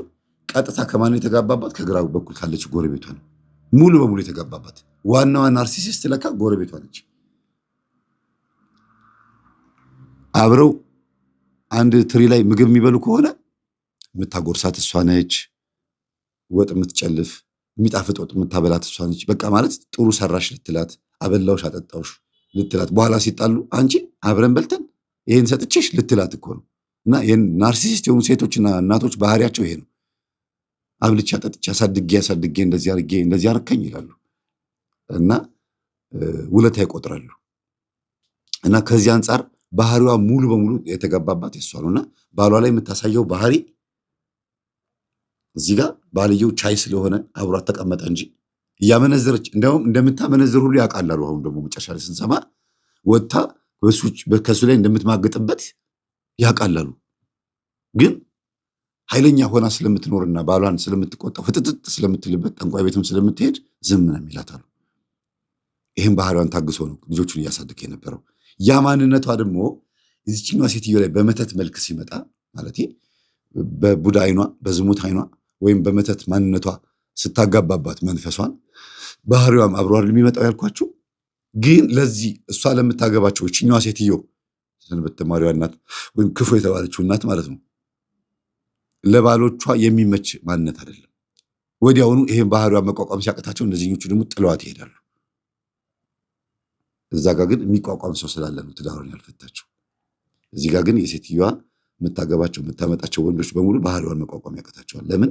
ይሄኛው ባህሪ ነው እዚህ ቤት የመጣው። እና ጉርብትና በጣም ባህሪ የመወራረስ ጸባይ አለ። አንድ አይነት ነገር የመሆናል ልጆቻቸውም ጭምር አብሮ ጫት የመቃም ከረምቦላ ቤት አብሮ የመዋል አብሮ ዝሙት የመፈጸም ምናምን እንደዚህ። ይችኛዋም ሴት ድንግልናዋ ስትጣ ይችኛዋም ድንግልናዋ ታጣለች። ተመሳሳይ ነው። መንደር ውስጥ ሴቶቹ ምናምን አንድ አይነት ይሆናሉ። አንድ ንጽህናዋን የጠበቀች ሴት ካለች ፋራ ነው የምትባለው። ወይ ሰንበት ተማሪ ሆና ነው ወይ ደግሞ በቃ በጣም ቤተሰብ ውስጥ ቁጥጥር ስላለ ሊሆን ይችላል። ግን ሌሎች ሁሉ አራዳ ሆነው ይታያሉ። እሷ ፋራ። ግን ደግሞ ዲቃላ ይዘው የሚመጡት ደግሞ እነሱ ናቸው። ይቅርታ ለምናገረው ነገር ዲቃላ ስል ስድብ ማለት አይደለም። ከትዳር ውጭ የተወለደ ልጅ ማለት ነው። ድንገት በቃ ሁሉም አንዳንድ ልጅ ያላቸው ይሆናሉ ዘመንደር ውስጥ። ወይ ወለደች በቃ የምታገባ ሴት ከተገኘች ብርቅ ናት ማለት ነው በዛ ሰፈር። በንጽህና በተለይ በድንግልና በተክሊል ካገባች ደግሞ በጣም ትልቅ ነገር ነው። ስለዚህ የእናቶች ባህሪ የእናቶች ማንነት ወደ ልጆችም ተጋብቶ ልጆችም እንደዛው ሆኖ የሚታዩበት መንደር ይሆናል። አንዳንድ መንደር ልጆችን ከመንደር ሰብሰብ ማድረግ ጥሩ ነው ማለት አይደለም። ማስተማር መንደር ውስጥም ይዋሉ ቤት ውስጥም ይዋሉ ኃጢአቱ የማይቀር ነው። የዝሙት መንፈስ ካለ ቤት ውስጥ ሲውሉ በግል ወሲብና ከወንድም ጋር ወሲብ በመፈጸም ተገዶ በመደፈር ወይም ደግሞ ከትምህርት ቤት ጓደኛ ጋር ሊሆን ይችላል። ግቢ ውስጥ ስላስቀመጣችኋቸው በአጥር ውስጥ ስለተቀመጡ የሀብታም ልጆች ከግቢ ስለማይወጡ ጨዋ ናቸው ማለት አይደለም። ይብሳል፣ እንዲያውም ይብሳል። ጓደኛቸው ስክሪን ይሆናል፣ ፖርኖ ቪዲዮ ያሉ ይበላሻሉ። ያም ደግሞ ሌላ ሳይድ ኢፌክት አለው ደግሞ እና ይቺ ሰንበት ተማሪ በዚህ ልክ ይሄን አድርጋ በማግስቱ ተጠርቼ ሄድኩኝ። ኮንፈረንስ ተዘጋጀ። በግራ በቀኝ መሀል ላይ ያለችው ሶስቱ እናቶችና ልጆቻቸው ተዘጋጀን። ከዛ የምታውቁት ታሪክ እንዳለ ሆኖ አይደገምም አልኳቸው። እኔ የማውቀው እናንተ የምታውቁት። አዎ እሺ፣ ምን እናደርጋለን? ንስሐ ትገቢያለሽ አትገቢም አልኳት። ሴትዮዋ በቃ ቁርጭ ብቻች። አይ ናርሲሲስት አልኩኝና ይኸውልሽ አንቺ ጋር ያለው ባህሪ ይሄ ነው። ያ ደግሞ የመጣብሽ ልታስጠነቁኝ ከሄድሽበት ቤት ያለው ጠንቋዩ ጠቋር ስለሚያመልክ ነው አልኳት። ላኔ ልጅ ደንግጣ ጠንቋዩ ያ አንቺ የምትሄጅበት ሰውዬ ጠቋር ስለሚያመልክ የትዕቢት መንፈስ የናርሲሲስት መንፈስ አንቺ ላይ ተጋብቶ ደግሞ መተሽ በባልሽ ላይ ታማግጫለሽ። ለምን? ጠንቋዩ የሆነ ነገር ሳያደርግሽ አይቀርም አልኳት። በቃኝ እንዴ በቃ ተውኝ፣ በቃ ያለፈ ነው ምናምን አለች። አይደለም እኔ አሁን ንስሐ ትገቢያለሽ አትገቢም ስልሽ ገላመጥሽኝ አልኳት። ስገላምጭ የምላርግ ያ አንቺ ያለሽ ውስጥሽ ያለውን እኮ የሚገላምጠኝ አልኳት። ይሆናል እኔ አላረኩም አለች። ስለምረዳሽ እኮ ነው። አንቺ አይደለሽም እንደዛ የምታይኝ። ስለዚህ ከአንቺ ነው የምንጀምረው። አንቺ ንስሐ ካልገባሽ ይሄ ቤት አይድንም፣ አንቺ ንስሐ ካልገባሽ ሰፈሩ አይድንም አልኳት። እንዴት እሷ እኮ ነች ሰፈር ስታምስ የነበረችው ይህ ሁሉ ህዝቡን ስትበጠብጥ ክፉና አረመን የምትባል እኮ እሷ ነች አለችኝ። ከማን መጣ? ካስመሳዋ ከአንቺ። አንቺ ጋር ነው ሁሉ ነገር ያለው። ከበፊት ጀምሮ የምትወረውሪባት መተት፣ በር ላይ የሚወረወረው የነበረው መተት በሙሉ የአንቺም ጭምር እንደሆነ የተረዳሁት። የኝ ሴትዮ ብቻ አለም። አሁን እኔም አድርጌያለሁ ብሏል ሴትዮ። እኔም አድርጌያለሁ ግን አንቺም ታረጊ ነበር አልኩት። እኔ አንዴ ብቻ ነው ያደረኩት።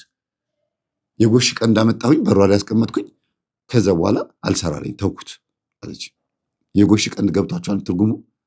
አውሬ መሆን ማለት ነው። በቃ ወግቶ ማባረር እና ለእኔ ስትል ቤቷን ሰጠችኝ ብላ ነው ጎሽ ለልጇ ስትል ተወጋች እንደሚባለው። አሁን ሚስጥሩ እየተገለጠ ሲመጣ ይች ሴትዮ በቃ በጣም ጭምት ሆነች። ክፉ የተባለች ሴትዮ ሌላ ማንነት፣ የቀደመ ማንነቷ ለካ መልካም ሰው ነበረች። ሰፈር ስትቀይር፣ አዲስ ሰፈር ስትገባ የዛሬ 18 ዓመትና 20 ዓመት ልጅ ትንሿ ልጅ አሁን ያልኳቸው 18 ዓመቷ ልጅ ገና ሳትወለድና ባለችው ጊዜ ውስጥ የነበረው ጸባይዋ ሌላ ነው። እናትየዋ ማለት ነው።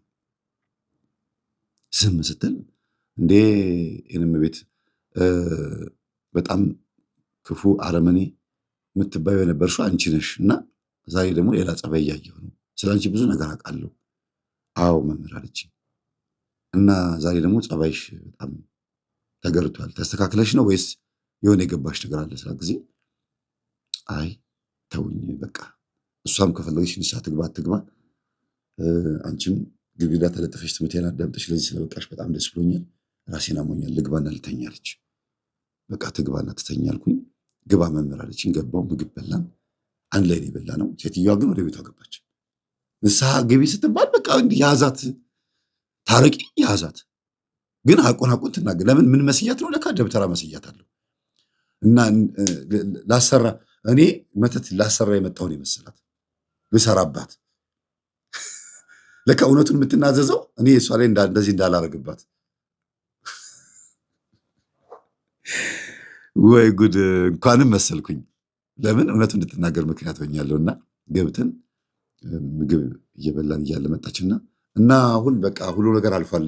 ስለዚህ ከዚህ በኋላ መጥፎ ነገር አታደርጉብኝም አይደለ ምናምን አለች። ይሄን አስበሽ ነው እንዴ ሚስጥርሽን የተናገርሽው? ነይ ግቢ እስቲ አልኳት። እሺ አለችና ገባች። ያው መታወቂያው ቤት ነው፣ ምንም ጓደኛሽ ቤት ነው።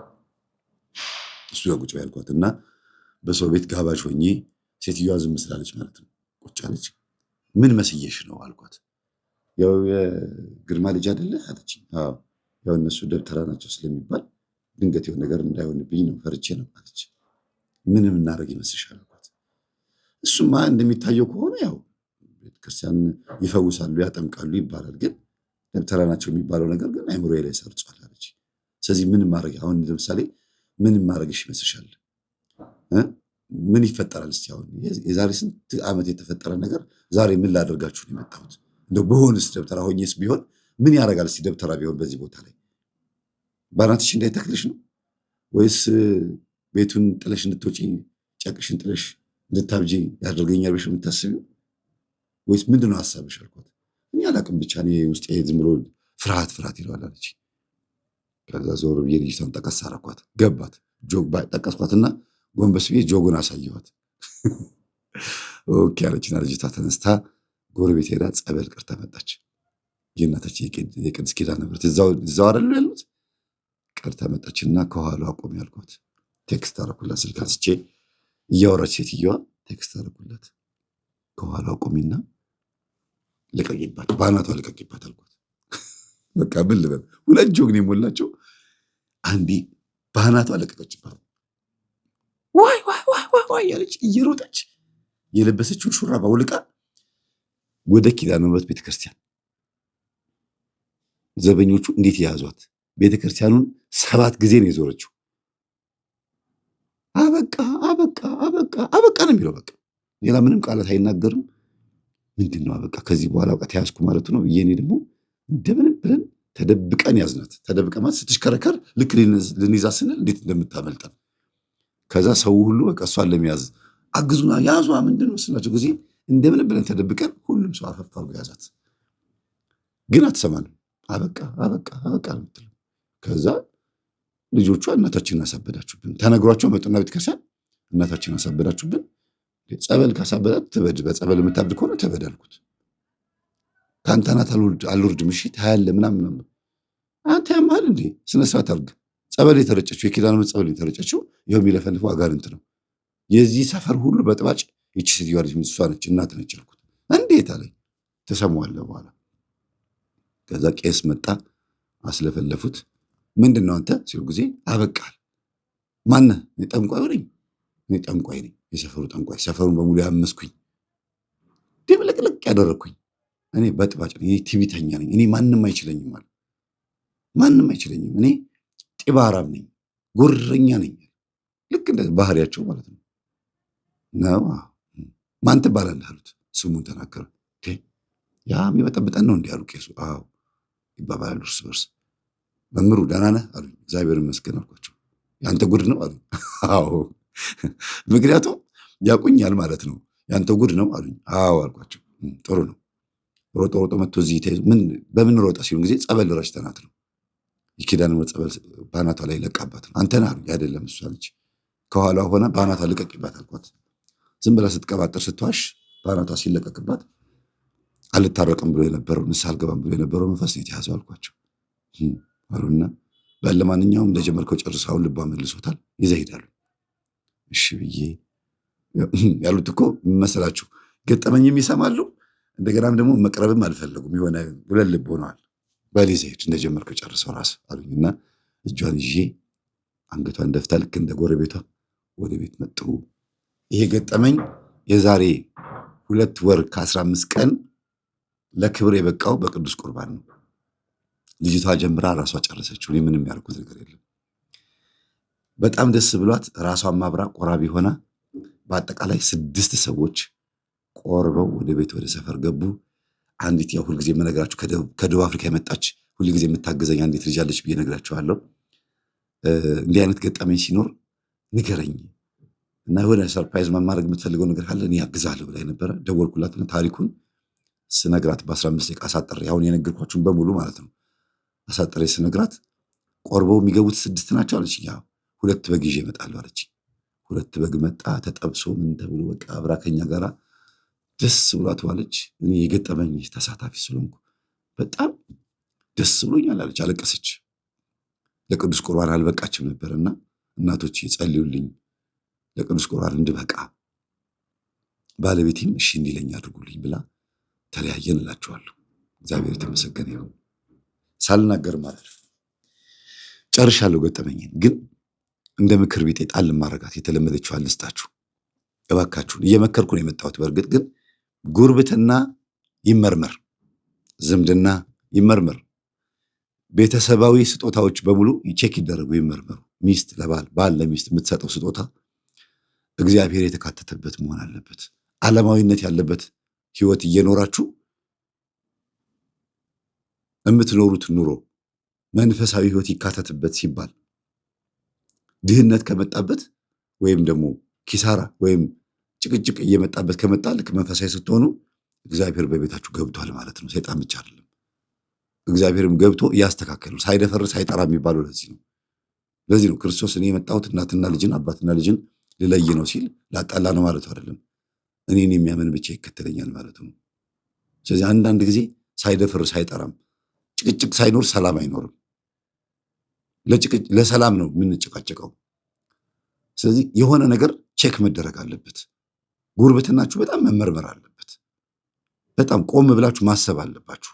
ረጅም ዓመት ጎረቤት የሆናችሁ ሰዎች እና የምታዩትን ህልም የምትኖሩትን ኑሮ ካፋቸው የወጣውን ቃል ወደኋላ መለስ አድርጋችሁ በደንብ እዩ። ግን ለመጣላት ለመለያየት አይደለም፣ ለመታረቅና ይቅር ለማለት ወይም ደግሞ ለቅዱስ ቁርባን ለመብቃት ስትሞክሩ ድጋሚ ፈተና ሆኖ እንዳይመጣባችሁ አቅጣጫውን ለማስቀየር ይቅርታ ለማለትም ይመቻል።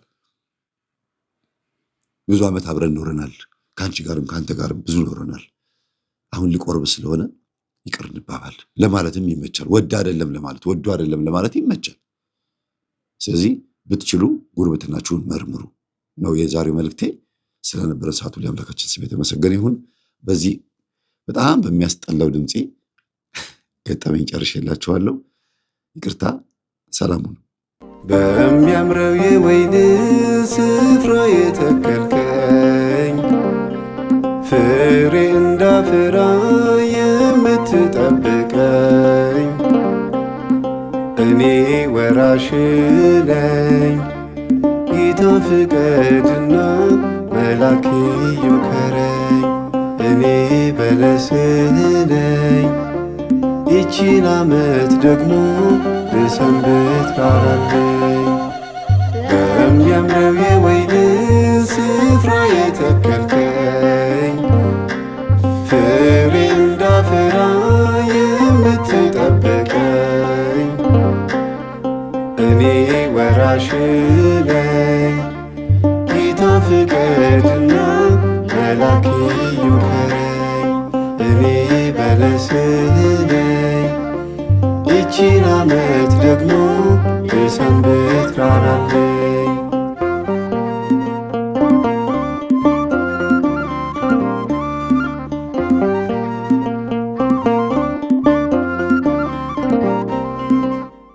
ምግባር የሌለውን ሕይወቴን አይተሃል። ፍሬ ማፍራት ቀርቶ ትርጉሙ ጠፍቶኛል። ብኩርናዬ ርቋል። የተጠጋኝ ሁሉ የሚጎዳኝ ሆኗል። ልቦናዬ ዝሏል። በቃልህ እዘዘው እንዳልከው ይሆናል። ትቆረጥ አትበል ማረኝ ዕድሜ ለንስሐ እንዲሆንሻለው ነገን ዘመን ለፍስሐ። ትቆረጥ አትበል ማረኝ ዕድሜ ለንስሐ እንዲሆንሻለው ነገን ዘመን ለፍስሐ። በሚያምረው የወይን ስፍራ የተከልከኝ ፍሬ እንዳፈራ የምትጠብቀኝ እኔ ወራሽ ነኝ። ጌታ ፍቀድና መላክ ይምከረኝ። እኔ በለስ ነኝ ይቺን ዓመት ደግሞ ልሰንብት ራራለኝ።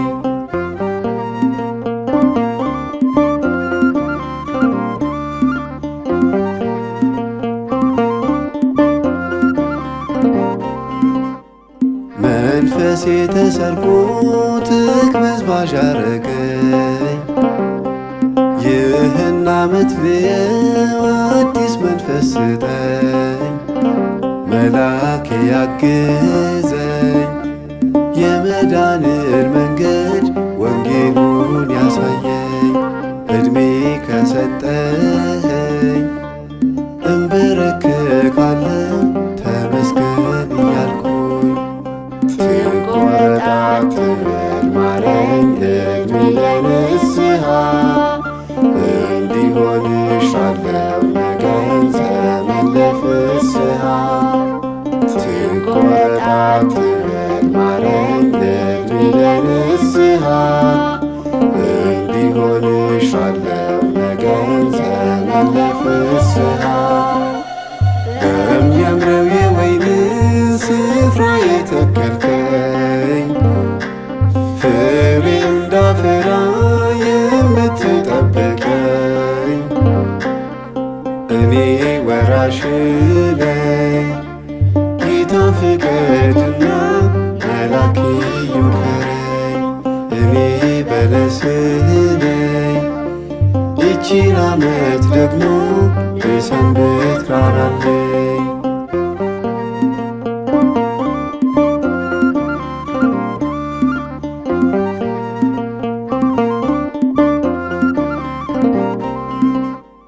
በሕፃን በወጣት በሽምግልናዬ ፍሬ እንዳፈራ በሦስቱም ጊዜ ታጋሽ ፈጣሪዬ አቤቱ ተመስገን ኢየሱስ ጌታዬ። የሕይወት ተስፋዬ አንተ ንገስብኝ በሁለመናዬ። ትቆረጥ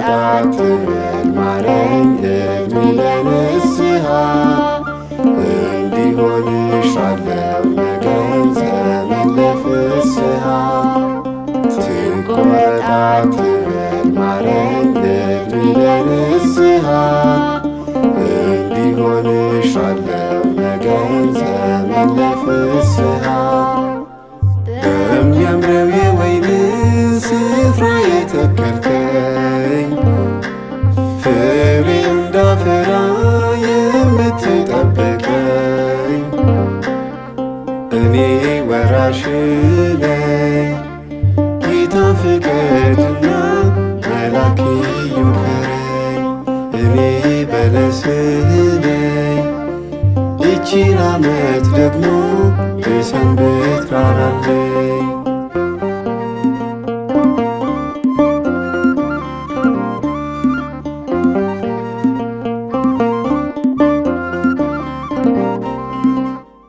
ይቆረጥ ይነቀል ከመባል አድነኝ በበጎች በኩል ለጽድቅ አሰልፈኝ የሚኮተኩተኝ ጠባቂ መላኬን ከኔ አትውሰድብኝ ዙሪያዬን ይክበበኝ የዘራህብኝን በረከትን ይስጠኝ ትቆረጣ ትበል ማረኝ እድሜ ለንስሐ እንዲሆንሻለው ነገን ዘመን ለፍስሐ ትቆረጣ ትበል ማረኝ እድሜ ለንስሐ እንዲሆንሻለው ነገን ዘመን ለፍስሐ በሚያምረው የወይን ስፍራ የተከልከኝ ፍሬ እንዳፈራ የምትጠብቀኝ እኔ ወራሽ ነኝ ጌታ ፍቀድና መላክ ይምከረኝ እኔ በለስህ ነኝ ይቺን ዓመት ደግሞ የሰንበት ራራለኝ በሚያምረው የወይን ስፍራ የተከልከኝ ፍሬ እንዳፈራ የምትጠብቀኝ እኔ ወራሽ ነኝ ጌታ ፍቀድና መላክ ይምከረኝ እኔ በለስህ ነኝ ይቺን ዓመት ደግሞ የሰንበት ራራለኝ ነገር ግን ንስሐ ባትገቡ ሁላችሁም እንደዚሁ ትጠፋላችሁ ይህንን ምሳሌ አለ ለአንድ ሰው በወይኑ አትክልት የተተከለች በለስ ነበረችው ፍሬንም ሊፈልግባት መጥቶ ምንም አላገኘባትም የወይን አትክልት ሠራተኞችንም እንዲህ አላቸው እነሆ ከዚች በለስ ፍሬ ልፈልግ 3 ዓመት እየመጣሁ ምንም አላገኘሁባትም ቁረጣት ስለምንስ መሬቱን ታጎሳቁላለች አለው እርሱ ግን መልሶ ጌታ ሆይ ዙሪያዋን እስከኮተኩትላትና ፈንድያ እስካፈስላት ድረስ በዚች ዓመት ደግሞ ተዋት አለው የወይኑ እርሻ ባለቤትም ወደፊትም ብታፈራ ደህና ነው ያለዚያ ግን ትቆርጣታለህ አለው የሉቃስ ወንጌል ምዕራፍ 13 ከቁጥር 5 እስከ 9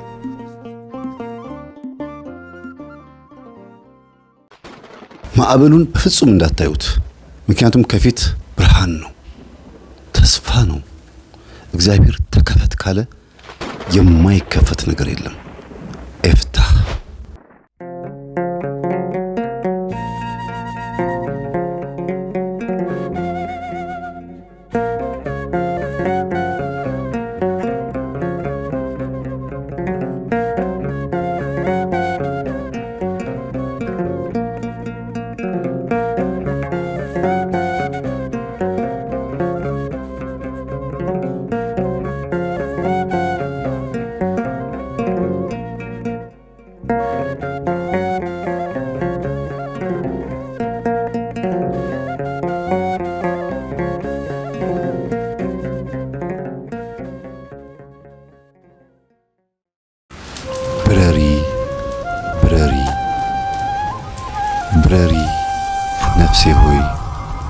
በጽድቅሽ ብረሪ፣ በሰማዩ መንገድ ጸባይሽን ግሪ።